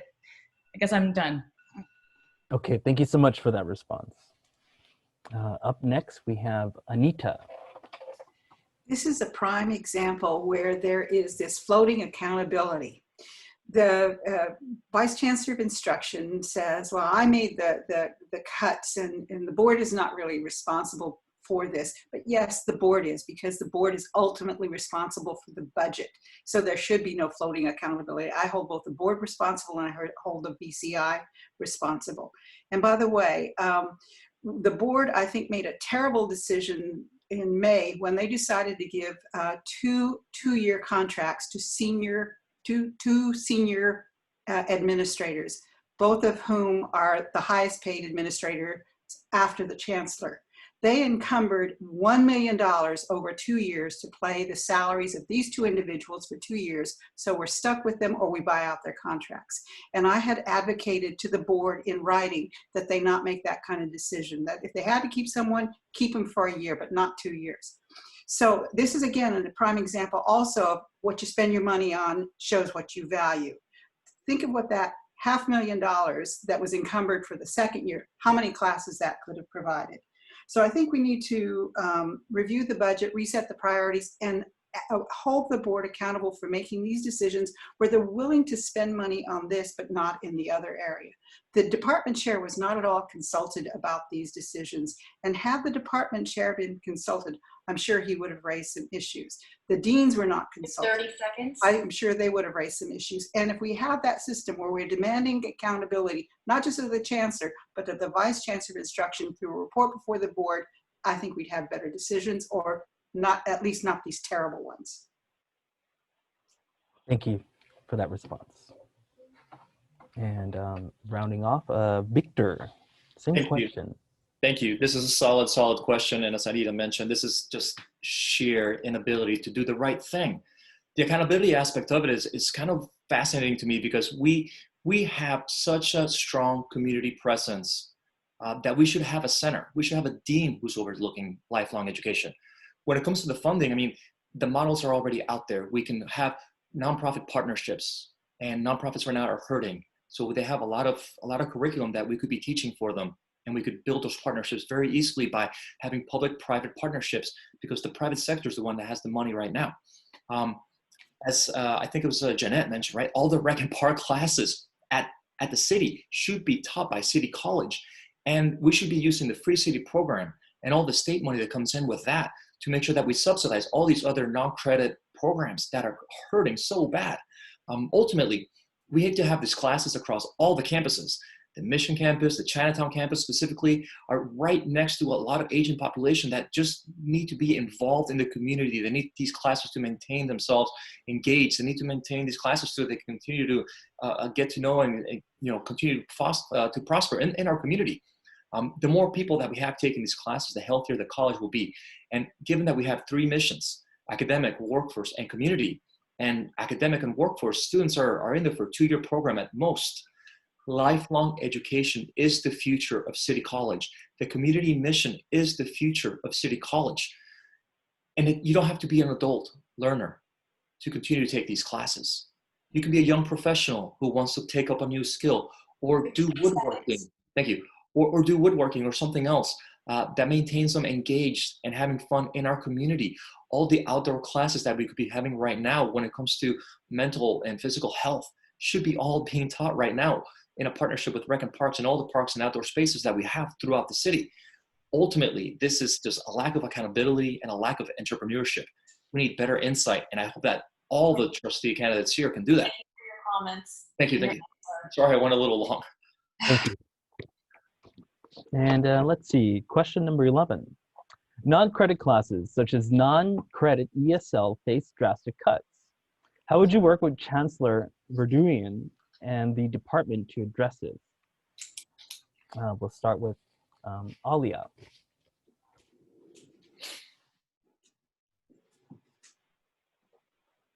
Thank you. Thank you for the question. So non-credit classes are very important to City College of San Francisco, and they actually don't cost a lot of money. They actually support the institution in revenue. And so one of the I want to talk a little bit about who is served by non-credit classes.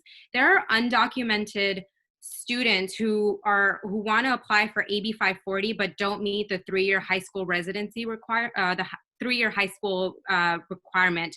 So they enroll in non-credit transitional studies classes that ultimately lead to credit classes so that they could qualify and meet AB 540 and then apply for a California DREAM Act application to receive financial aid so that they could ultimately then apply to 4-year institutions, so these classes are really, really important.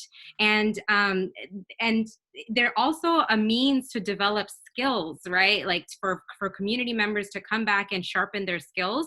So that's what we need right now. We actually need to be investing more strongly in non-credit classes. And the other thing is that when it comes to ESL, again, as I mentioned, these classes are so important because, for example, it helped my mom learn English. And because she was able to take classes at City College of San Francisco and learn English, she was able to get a better job and provide for me and my siblings. So these are what these classes symbolize. These are what the opportunities that it provides to community members. And so we just can't be cutting them because, for whatever reason. We need to be amping them up. We need to be investing more resource into them, and we need to be doing that now. And so I will continue to work with the community members to figure out solutions. I see them as a vital component of a community college that other community colleges should be following and that City College is preserving to offer. Thank you so much. And then up next we have Geramye. Thank you. The ESL classes in that program are, we're all in agreement on the value that serves the community.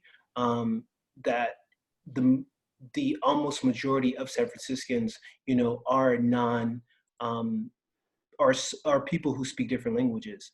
And so I believe that we have to look past Chancellor Vurdien and really be looking toward the next chancellor and what kind of impact are they looking to have, and making sure that this chancellor is community oriented, that they are going to uphold diversity and inclusion, that these are the kinds of questions when we're hiring this new person that we're really holding them accountable to.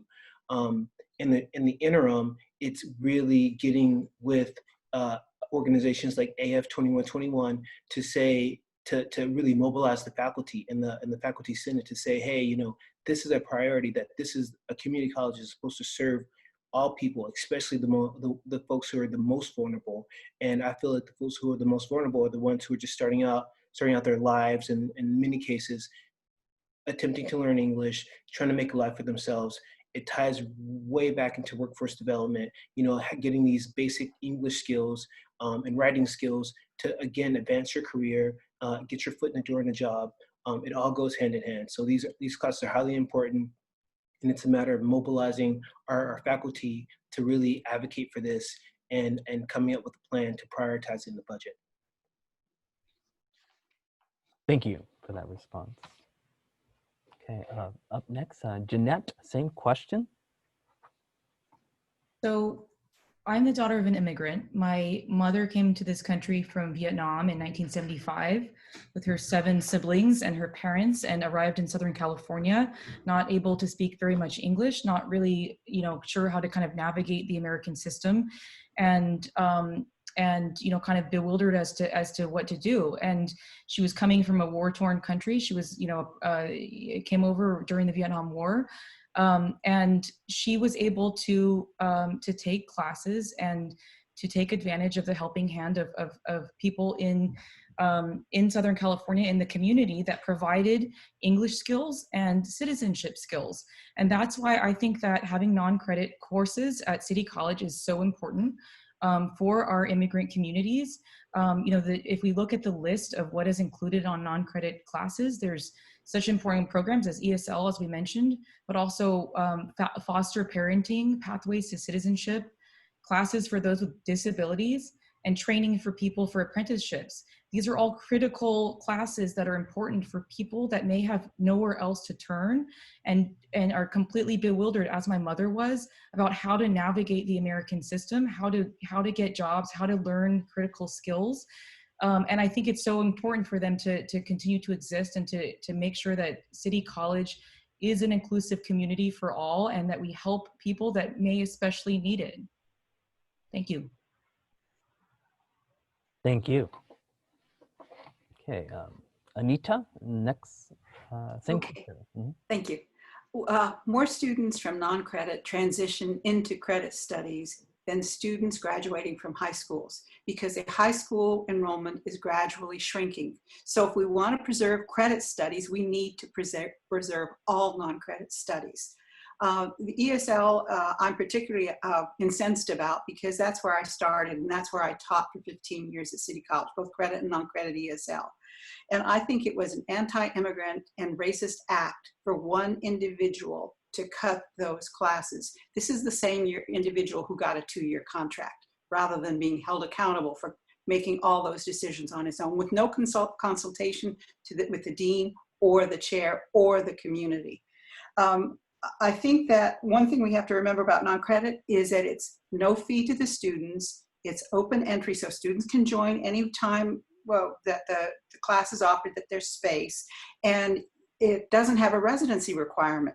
So somebody can arrive in San Francisco from New York City, from Arizona, from Alaska, or from Mexico or China or Vietnam. They can arrive on Tuesday and enroll in a class in non-credit on Wednesday. And so those classes are invaluable entry points for people who cannot meet that residency requirement.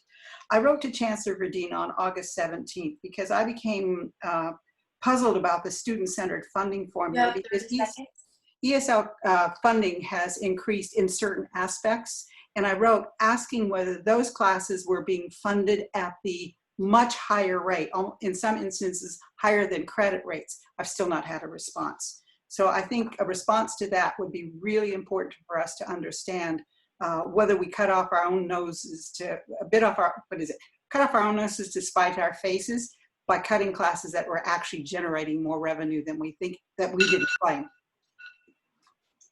Thank you. Okay, and finally to round off, Victor up next. Thank you. Thank you. Anita, that was a super, super solid answer. And like you, this is deeply, deeply personal for me. I am one of those kids who took these CSL classes. I immigrated to the States when I was 12 years old, and I didn't speak a word of English. My accent was horrible. You probably can barely hear that now, but trust me, it's there. And so I was an ESL student. I didn't do so well. I actually failed English in high school. And that's what led me to my community college. If I didn't have these CSL classes, I never would have figured out what I wanted to do with my life, much less go on to get a PhD and become a college professor. And it's ridiculous to me that this happened. As you mentioned, these classes feed into so many other classes. It's non-fee, no residency requirement. It provides actually a lot of money that City College needs because these non-credit classes are paid for by the state. Thematically, it is fantastic for the workforce because a lot of them are the type of ESL classes that specialize on, let's say, you being a cashier or working in tech or naturalization or apprenticeships and trades. It is foundational for so many other classes and the ability for you to get a job in the city that it not only, okay, let's say it makes budgetary sense, it makes fiscal sense. And if we want to look at our budgets as moral documents, we absolutely have to prioritize this in the next curriculum review that we do. And we must reinstate all these classes as soon as possible because we are wasting time on an entire generation of folks that are coming here, on an entire generation of older folks who want to continue to be engaged in our community.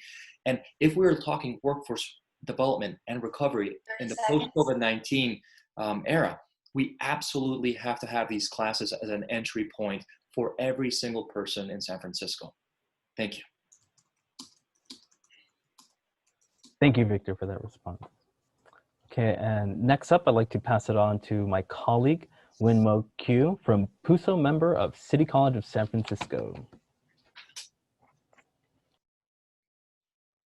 Thank you, Omar, and thank you, Nikki. And so we're gonna head right into the questions. So right now, there aren't any specialty tutors on campus for DSPS students. Some newer technologies have not been adapted to certain disabilities and older ones are needed. What kind of tutoring and resources could be created to cater to special needs students? What could be done to better support DSPS students? Please take it away, Anita. I'm sad to hear that because in the past, DSPS, both at John Adams and at the Ocean campus, those were vital, important programs. One story that I'll share with you is when I was Dean of Students, a student came in after commencement with his parents to thank me for City College because I was the Dean of Students. And he told me a little bit about his experience. He said he flunked out of high school. He went to John Adams because he was going to go to transitional studies. He was referred to DSPS. He was diagnosed with a learning disability, had what he needed to overcome it, finished his associate's degree, and he was accepted into Stanford as a transfer in psychology. That shows you the pathway that DSPS and why it's so important. I'm appalled that the resources and the tutoring are not available, and this is something that as a board member, if elected, I will look into because it's too much of an important program for all of our students to have it lacking. And I think it could even, maybe it's even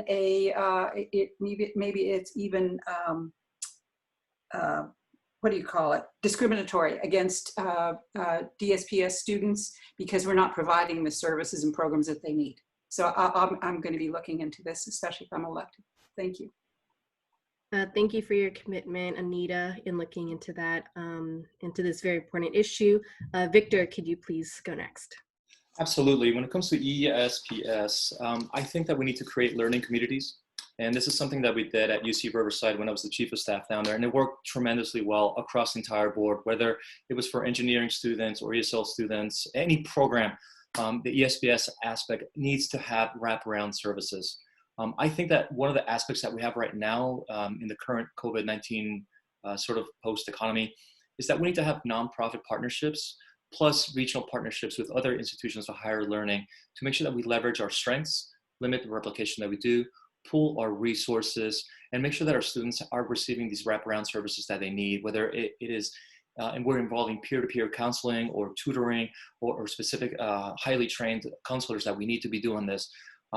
We are looking at an unprecedented time, and now is not the time to let any student fall through the cracks, quite simply because we are not paying attention. And so that's what I would do. I would create learning communities across the different campuses that we have to make sure that ESPS is something that is prioritized. The budgetary aspect of it, like I mentioned, is something that we need to look at because I think that right now City College is stretched quite thin. And as Anita mentioned, like they made a decision on a business mind frame. And we simply cannot run City College like a business.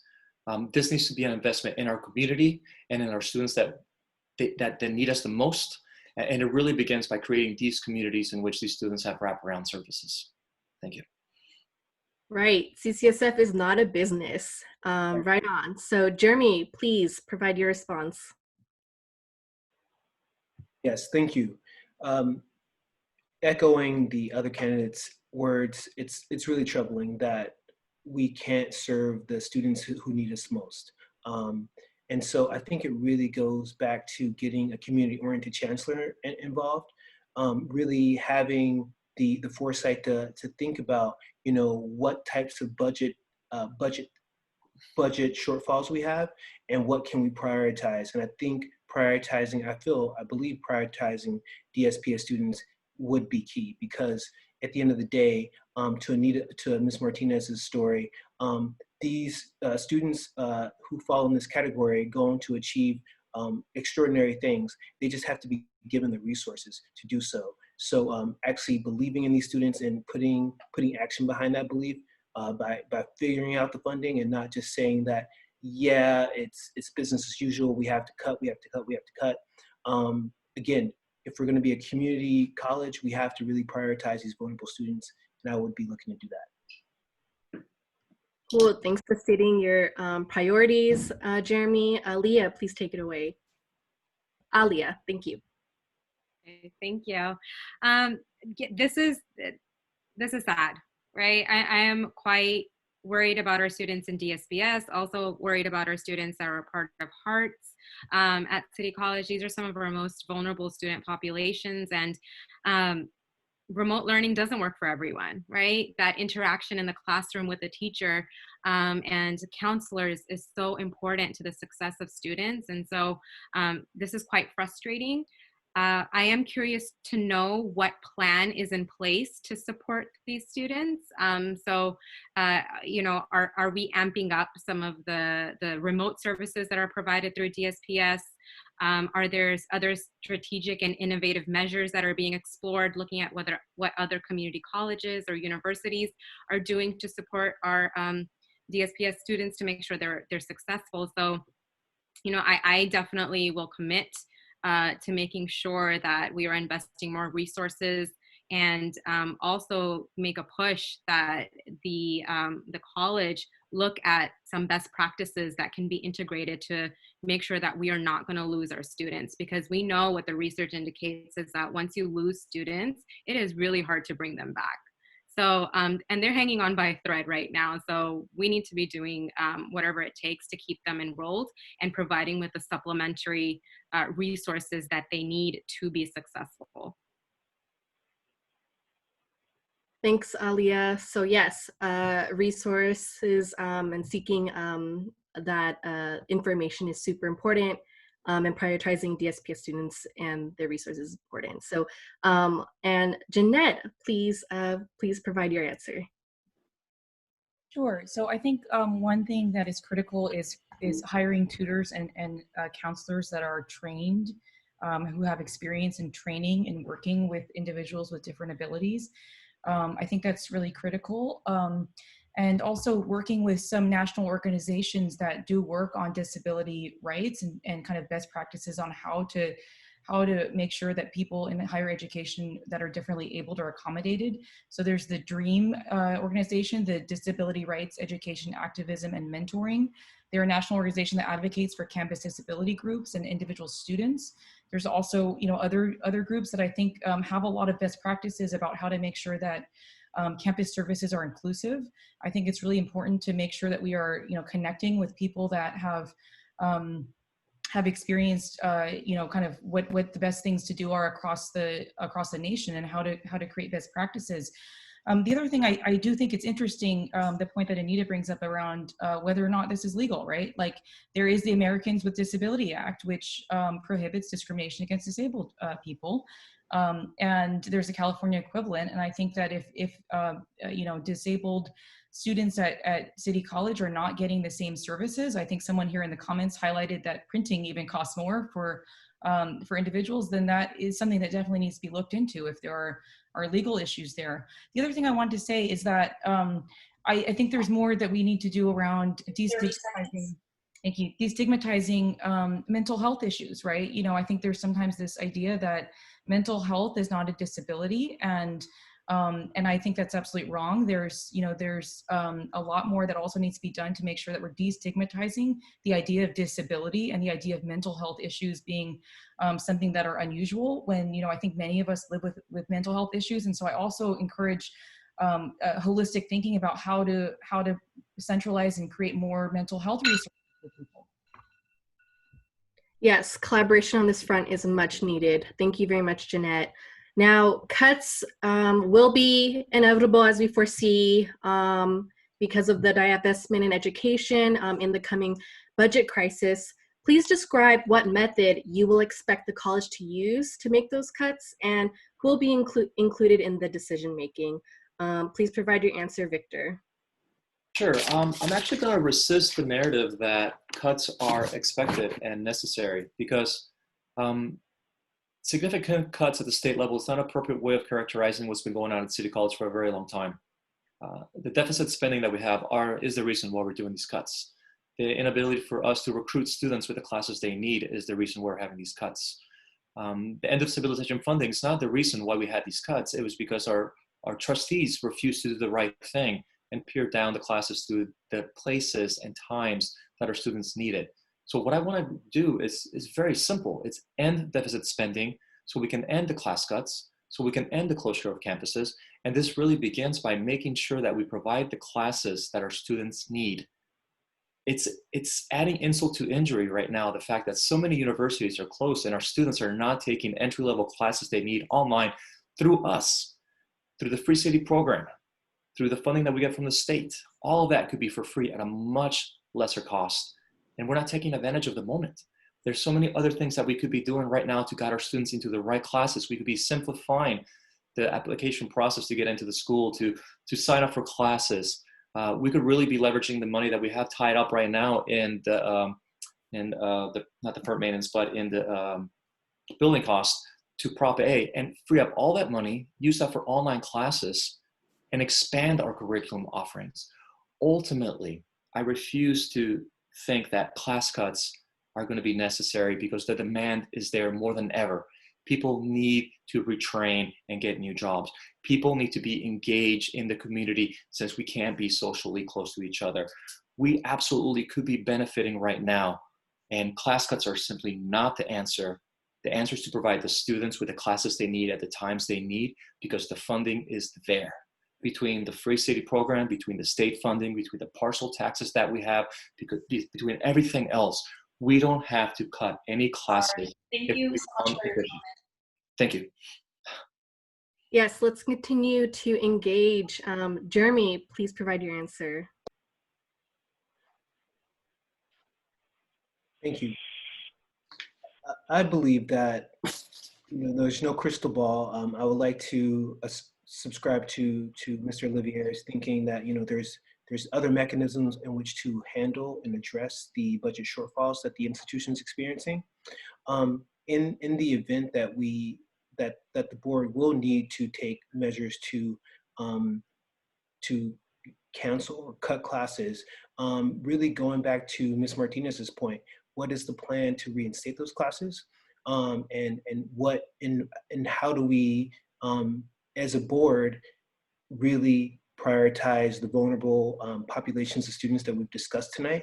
And then that means going to student groups and organizations to have those kinds of conversations and involving them in that, because I feel that if there are class cuts and we do have a plan and we have communicated and we were transparent and accountable, then that will go a long way to having trust and really repairing what's going on.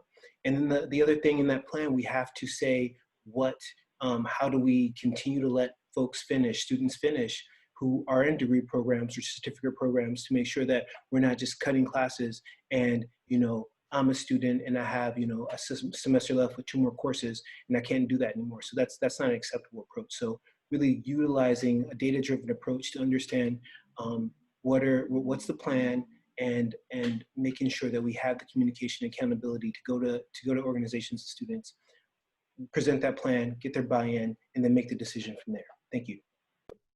Thank you, Geramye. Aliya, please provide your answer. Thank you. A few things that I want to kind of put into context around the cuts as well, right? We've had the state move to a performance-based funding model, even though we know that the research indicates that performance-based funding models there's mixed research on whether it actually gets you to your intended outcomes. And I think so that's kind of it's forcing colleges to kind of decide, are we a junior college or are we a community college? And the other thing is that even if we look at how community colleges got funding through the CARES Act, it was based on FTES, so not even on a full body, a full student that was treated.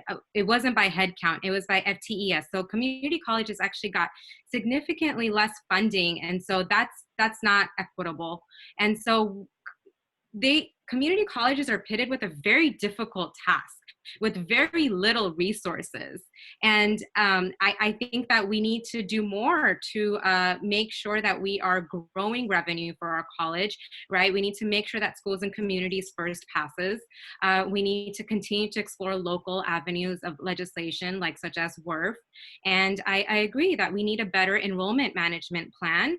We need to be growing the classes that are offered, especially if our plan is to hit 32,000 FTES to receive baseline funding, right? Because we have to think about some of the unintended consequences of class cuts. It can send a mixed message to students like, I don't know if my class is going to be cut. I'm enrolled. I just planned out my whole work schedule and everything, and my class might get cut last minute. So I think that we need to keep cuts far away from our classrooms. If that decision has to be made, we need to look at the top, not at the bottom.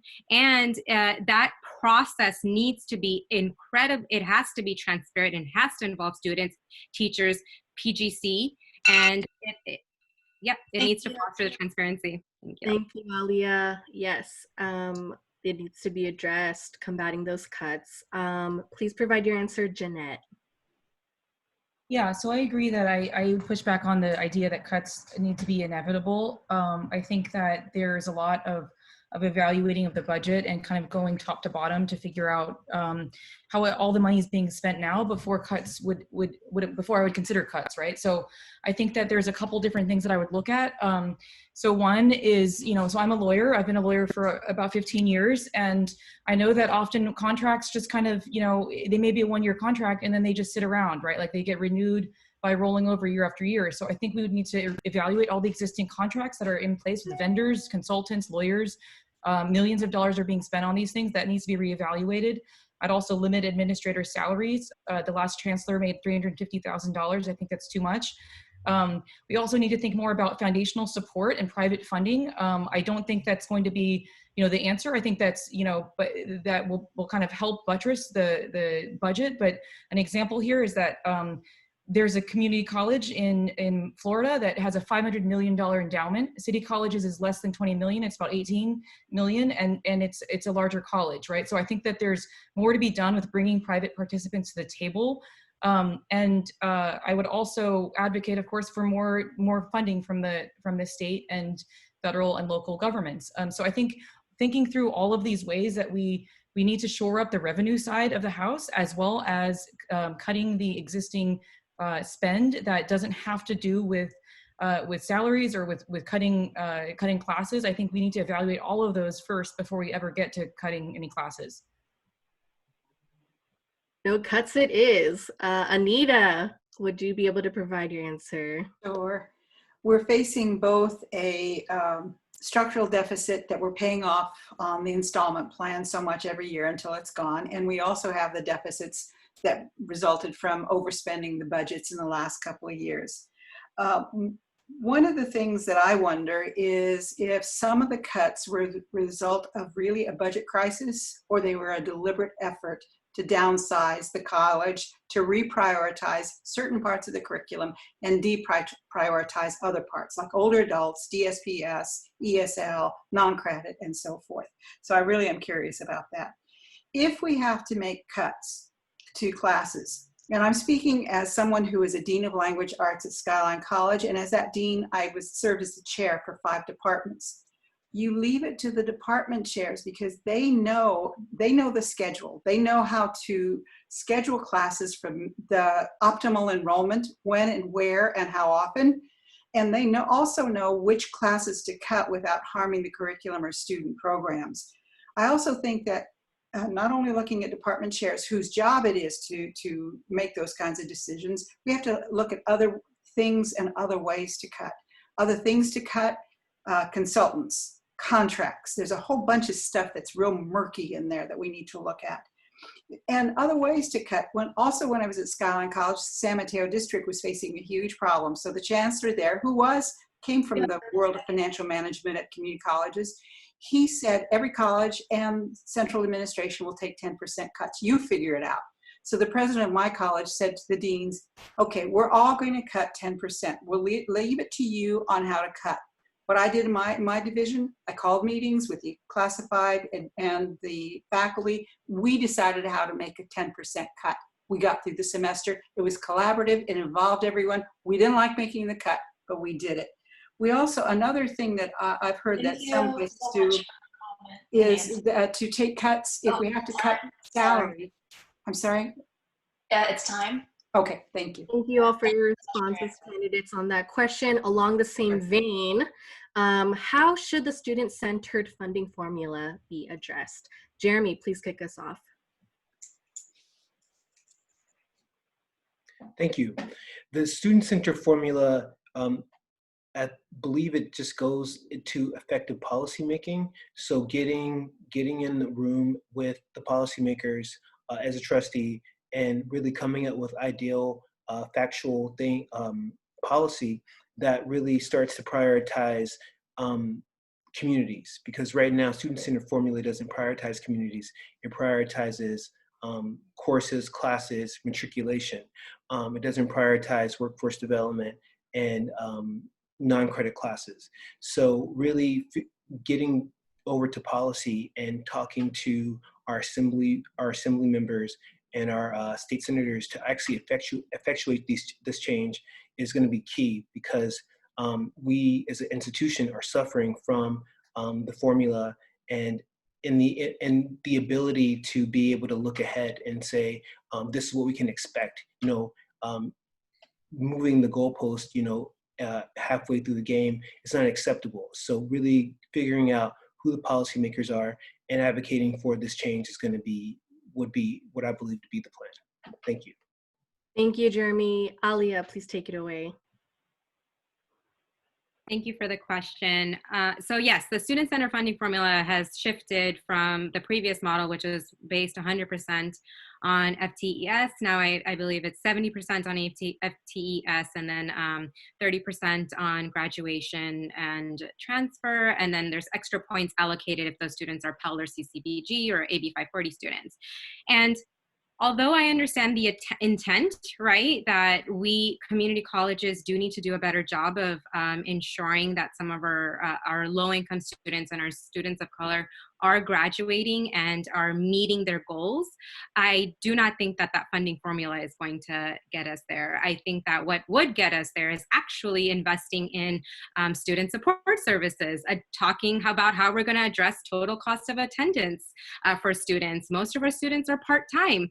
How are we going to make sure they're successful in their classes? So I think that there are flaws in the student-centered funding formula, as in performance-based funding models. I think we need to work with our state legislators to change that and advocate that this formula is not going to work. It is not a one-size-fits-all.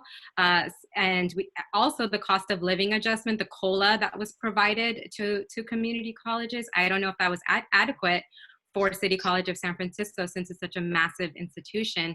And so I think that making sure that our trustees have the appropriate policy skills, are familiar with the state landscape, so that they're able to work with state legislators to advocate and change the formula. Thank you. Thank you, Aliya. Jeanette, please take it away. Sure. Yeah. So, I mean, I think that the student-centered funding formula creates the wrong incentives for City College and for community colleges all across the state. I think that while I understand that the kind of the goal of having a performance-based metrics is to make sure that we kind of, we ensure that that colleges are prioritizing people, staying on track for certificates that want them, and that there's some kind of accountability measures. I think that having this formula alone basically de-incentivizes us to have arts programs and other programs like non-credit programs, and I think that, as we've discussed earlier this evening, that is absolutely the wrong way to think about how our community college should operate in our society. I think it is important that there are people that are able to, make progress towards associate degrees and credit certificates and transfer out to universities. I think that that's generally important, and we should track that. But I also I think that there needs to be a big rejiggering and rethinking about how to do that, how to make sure, we look at those factors, but also that we give some kind of points or credit for also having well-rounded education that, that prioritizes arts classes and people that are taking lifelong learning classes and non-credit classes that we talked about earlier. I think, all of those components are very important for a community college. And I think that's also, part of the reason why I'm pointing to private funding sources, which of course never make up the amount of funding that we get from the state. And so, top line takeaway is absolutely the state funding formula needs to be changed. There needs to be advocacy at the state level to raise this issue and to continue to clamor about the fact that this is creating wrong incentives. But I do also think that, in the meantime, we also need to shore up our revenue and bring more to the table with private partnerships. Thank you, Jeanette, for your response. Anita, please take it away. Okay, I think we need to work with other large urban colleges which are already working to fight with this particular formula. I think one of the problems with this formula is that it begins to ration educational access, and that's fundamentally wrong. It also incentivizes students who have to get through in 2 years to take out student loans so they don't have to work so many hours, because how can you work 30 hours and go to school to take 15 units? You can't. The only way to do it is take out student loans. And so the loan industry really loves that. I also think we need to work with our Board of Governors. There is a member of the Board of Governors who is here in San Francisco. He works here. He went to Reardon High School and then later City College. We need to communicate with him and other people who may be like-minded to us to see if we can push through the Board of Governors and push then the state chancellor to become active in changing this formula. I don't like the way the incentives that are provided in the disincentives that are provided in the student center funding formula, because there are more disincentives than incentives. There's more of a stick than a carrot, and it doesn't really address the fundamental issue of improving student learning outcomes. Thank you for providing your answer, Anita. Victor, please take it away.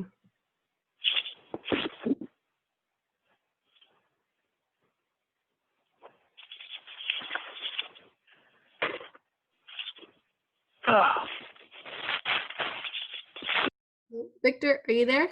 Are you with us? Yeah, sorry about that. I had somebody at the door and I had to step out for just a quick second. She forgot her keys. I'm sorry about that. So the state funding formula, I think one important thing that we have to bring up is that the performance-based aspect of it has been stayed for another 2 years. And after speaking with several trustees at the state level and some legislators as well, it doesn't look like that's going to change anytime soon. So we don't actually have to worry about the performance aspect of it. And since that hasn't happened yet, I think the real work that should be happening right now is really with the academic senate, with the chairs, and carrying out a comprehensive curriculum review. The restructuring that the state wants us to do to focus closely on career technical education certificates, associate degrees, transfers, all that stuff, is probably not going to come until after the post-COVID-19 crisis. And what we should be focusing on as trustees is really making sure that the student-centered aspect of it is based on supply and demand of the classes students need, the geographic equity of all the college campuses that we have throughout San Francisco to make sure that students can take those classes and we're not pigeonholing them to something that's just available in their neighborhood. We need to constantly survey and manage this aspect, but we also need to desperately appoint a chief academic officer, a provost, to really oversee this entire thing, because ultimately the deans need to be better coordinated, and we need more systematic investment in the ways in which our students take these classes, with counselors to guide them, communicate what's happening, faculty to teach the classes, all the wraparound services that they need, including mental health, technology access. And again, in the time of post-COVID, we have enough students that can take the classes that we want. Sure, thank you. We have enough students who take the classes that we should be teaching, and ultimately the budget will be there. Again, the state funding formula won't be changing anytime. I think we should turn inside to the City College Academic Senate and say now is the time for comprehensive curriculum review to make sure our students can take the classes they need during the COVID-19 crisis and the post-COVID-19 economy. Thank you. And again, sorry, I stepped out. No worries. Thanks, Victor. And so last but not least, we had a lot of questions that are CCSF locally, but as we know, CCSF isn't separate from the community and has played a historical role in taking a stance on human rights issues internationally as well. So how will you support the Philippines Human Rights Act in calling for the end of the military aid funded by our US tax dollars from the US to the Philippines? Please kick us off, Aliya.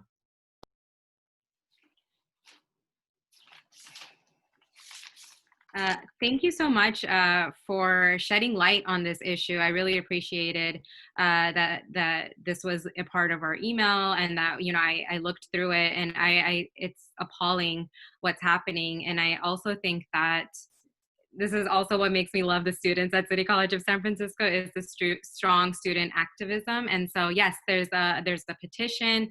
I plan on signing the petition. I think that also as trustees is that we could also draft a resolution around these issues, and as a community college taking more of a collective stand on some of these things that impact some of our Filipinx students. And so I think those are some of the things that where we can start. Thank you, Aliya, for providing that. And Jeanette, please take it away. Yeah, so I thank you also for raising this. Thank you for having us here. I think that this is a really important issue that you raised here, and I think City College has a role to play in bringing awareness to the horrifying actions that the Philippine president has been taking over the last couple of years, as he's been rampantly just killing people and just creating this dictatorship in a place that's not safe for people to live. So I think that there's more to be done to raise the awareness of this issue in the United States. I think that we periodically hear a little bit in the news and then it goes away, and I think that is testament to the fact that there's not enough attention being paid to this, and to the fact that the U.S. has been involved in providing funding to him. And President Trump has been kind of broed out with him, right? And has been his buddy and has been allied with him. And I think that is absolutely abominable. And City College ought to make clear that its stance is against this alliance between the U.S. and this Filipino dictatorship that is underway right now. And I would support the trustees being public about this, as well as working with the student group to bring awareness to this. Thank you. Thank you very much, Jeanette. Anita. Okay, well, I would hope that we wouldn't have to be, some of us be on the new board in order to take this, to write a resolution and pass the resolution. I think the board should do that right now. And I would hope that maybe some of us and some of the students can write a draft resolution to present to the current board and ask for their support.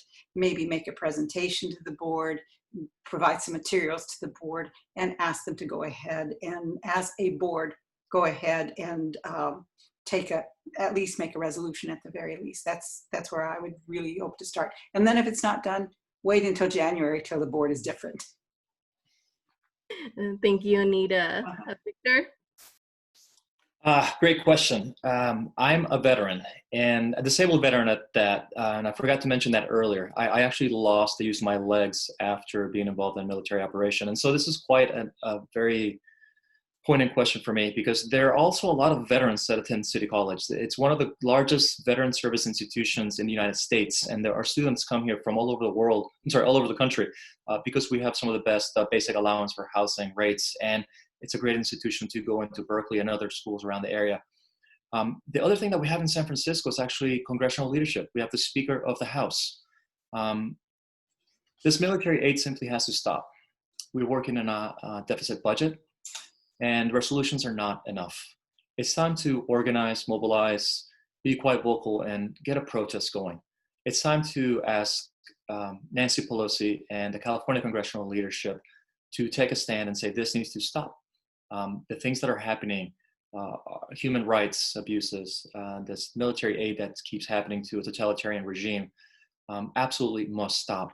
And if we mobilize our students, if we mobilize our veterans, if I take the leadership role in as president of the Veterans Affairs Commission in San Francisco, we can get quite vocal. And I think it's time for us to do this. And I will definitely be signing on to this, and I will definitely be bringing it up to the next business meeting that we have with the Veterans Affairs Commission. And I will definitely be bringing this up to the Speaker of our House, because she has endorsed my campaign for the Community College Board, and she will listen when we get our veterans involved. So thank you so much for bringing this up, and I wholeheartedly support your efforts on this. Thank you, Victor. Geramye. So this book here, The People's History of the United States, really rings true to me, because these atrocities are awful, and us knowing the history of how we got there, how the Philippines got there as a state is important. And so the awareness that PUSO and student groups are raising toward this is highly important. What I would commit to is donating to these causes, helping organize and showing up to demonstrations, and just effectively writing, as Mr. Olivieri talked about, congressional leadership, and just working with students to just figure out how do we effectuate change, because that's where it starts. What we would consider a small resolution here, getting other institutions in the state to sign onto that, making it bigger, really using our voice here in California to effectuate change is important, because I have friends who are from the Philippines who have been impacted by the atrocities that are happening there, and it really rings true to my heart to just start making some kind of causes to effectuate change. Thank you. Thank you, Geramye. And now we come to near close, but before we head to the next question, we want to thank the participants, the attendees. Thank you all for making this forum happen. We do have a final question, and this is a poll question to the attendees.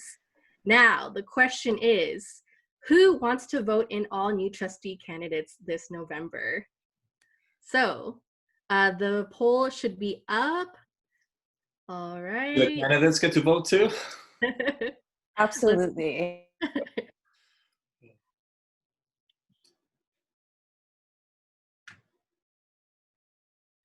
All righty. Okay. So let's see. We got 30 more seconds. Thank you all for staying with us. I know we're a bit over time. We really appreciate it.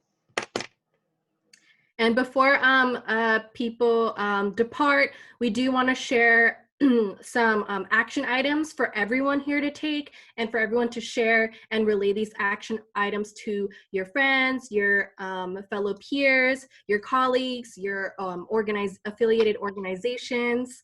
And so I'm going to screen share a link tree, and this is how you can get involved. How can you support BSU demands? How can you support concretely as of now around the questions that were answered previously, and also it'll point to some resources as well. And so I'm gonna end the polling. Got 3 seconds. Okay. Alrighty, and there's our answer. Okay. Thanks everyone for participating in the poll. And now I'm gonna screen share the link tree, and also a fellow peer will also put it in the chat. So here we go. We're just gonna give a quick run through. Please hang on there. We have at CCSF leadership, link tree / CCSF leadership, give public comment tomorrow, 4 p.m., email the BOT. One is about here, the forum student organizers, the CCSF student organizing efforts. Contact info is right here. Please check us all out. If you are an individual that participated and is seeking an organization to engage in the CCSF community, or finding others, because we have to come together, please check out the organizations that have facilitated this forum. And we hope to link up with you soon. Please support the City College of San Francisco Black Student Union demands, okay? We got it right here. Third, please donate to BSU Cash App, support Black students. Fourth, please endorse the movement for a Philippine Human Rights Act. 5, along that line, cut the U.S. aid to the Philippines, support the Philippines Human Rights Act. 1 is to sign individually. 2nd is to endorse on behalf of your organization. 6, sign on to support non-credit students. 7, read the trustee candidates' questionnaires. 8, register to vote. Very important. There are 4 open spots available for CCSF Board of Trustees. Please participate. 9, donate to Dr. Huey P. Newton Foundation. Help build a Black Panther Archives Museum and Huey P. Newton Monument. And last but not least, support Black publications. Donate to San Francisco Bayview. Awesome, awesome, awesome.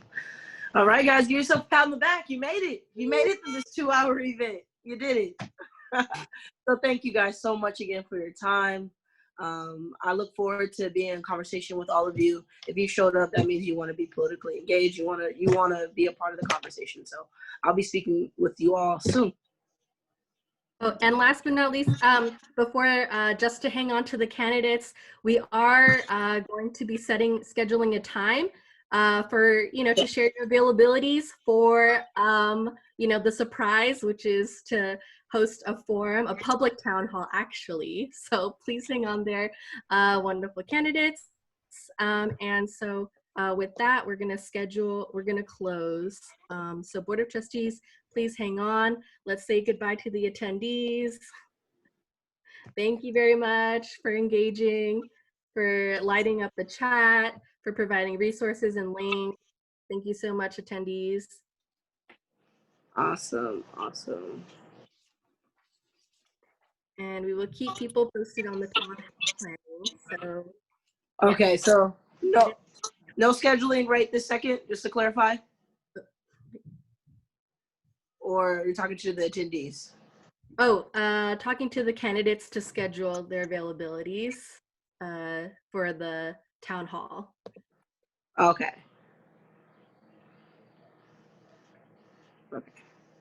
Sure, just ask right now. So what times work for next week? And then hopefully for a town hall before the October 22nd Board of Trustees meeting. And also keeping in mind that they have a budget meeting on October 8th.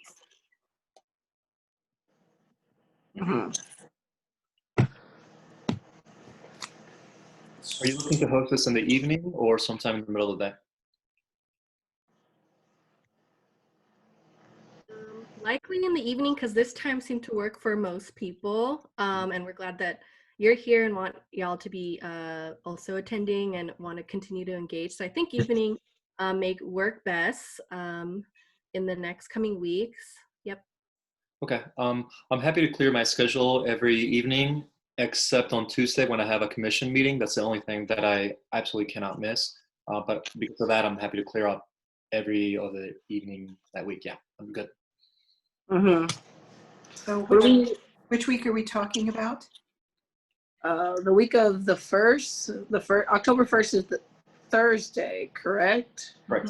No, it's Tuesday. Oh, I'm looking at the wrong one. Sorry. October 1st. Yes, you're right. It's a Thursday. Okay, cool. What do you guys think about October 1st? What does your schedule look like October 1st? That would be great. Yeah, that would be good. It's after the Chronicle endorsement forum, so everybody will be nicely warmed up for more endorsement that evening. Okay. What time does that end or start? So that That's in the middle of the day, so we have the evening. That's clear. Okay, cool. When does that end again? Exactly like 5, 6? Oh, it ends 2:30 probably. Yeah. Yeah. It's very early. Yeah. That day works for me too, that night. Yeah. So go ahead. are we talking around 6 o'clock in the evening? Does that work for folks, or do we want to push it up a little bit earlier? That can work. It works. That can work? 6 o'clock in the evening? Yeah. Okay. Sounds like a plan. Okay, and there's also a Board of Trustees meeting tomorrow, so I'm not sure if the candidates want to voice anything in public comment in reference to the town hall or like whatever else you want to say too. Because there's no way, I'm not sure if they will commit to doing a town hall, but then I'm sure like we'll try to find a way. But in case like tomorrow will be an opportunity to say something publicly. Mm-hmm. I plan on at least attending virtually. There are a lot of things I want to say. I'm not so sure I should be saying them in public because their performance has been really lacking. But I have been making public comments on the record for the last few meetings. Quick question about the student forum that you want to have next week, if you don't mind me going back to that real quick. You want us to hold an hour or 2 hours for that? Ira, you can answer that. Okay, so this is a planning meeting for how we're doing the town hall. So I'm thinking like maybe an hour to plan things and then also invite other community members. Okay. Is that okay with what do the trustee candidates think? That's great. That's great. Okay, great. So we'll email you the confirmation along with the Zoom link, and then we'll also check base with certain community members too. Thank you, everyone. Wait, one more thing, one more Yes. comment. I understand that press were invited to attend tonight. Is that accurate? Yeah, so SF Bayview said they'll write an article about it. I don't think SF Chronicle were unable to attend along with SF Examiner. Well, the point I'm trying to make is it might be, I wonder if it would be useful to supply information to the news outlets to let them know that this was a student event and who showed up and who didn't show up. Right. Okay, absolutely. And I think part of it is someone mentioned doing an op-ed as well. So if people want to do that and say about this forum and also saying that, well, certain people weren't unable to attend, please do so. And I guess we could talk more about that during next week's meeting. I think if somebody could get that done, and I don't think it should be one of the candidates because it might be self-serving. If somebody could get that done and get it over to either the Examiner or to 48 Hills, I think that would be, those are the two more likely places to get it printed. Just it's a way of informing people about. We informed all of the news outlets through Twitter. And some of them responded saying they couldn't make it specifically tonight, but they look forward to watching the recorded video. And once this is posted online, we will share it to all the student groups. And our student newspaper wanted to watch as well, but they weren't able to physically make it because tonight is busy because they have a defund the police rally right now that was happening at SF Mission, and it happened at 7. So some people wanted to partake in that movement, which was very important. But we will reach out to the news outlets and make a comment. Because this is timely. That's the only reason I'm saying that this is timely. If it goes too long, it's no longer news. Right. Okay. So we'll plan more next week, and I'll send an email confirmation with a Zoom link. And I'm looking forward to us organizing this together. Thank you very much. All right. Thanks for the good work. All right. Thanks. Good night, everyone. Thank you to all the candidates. Thank you. Good night.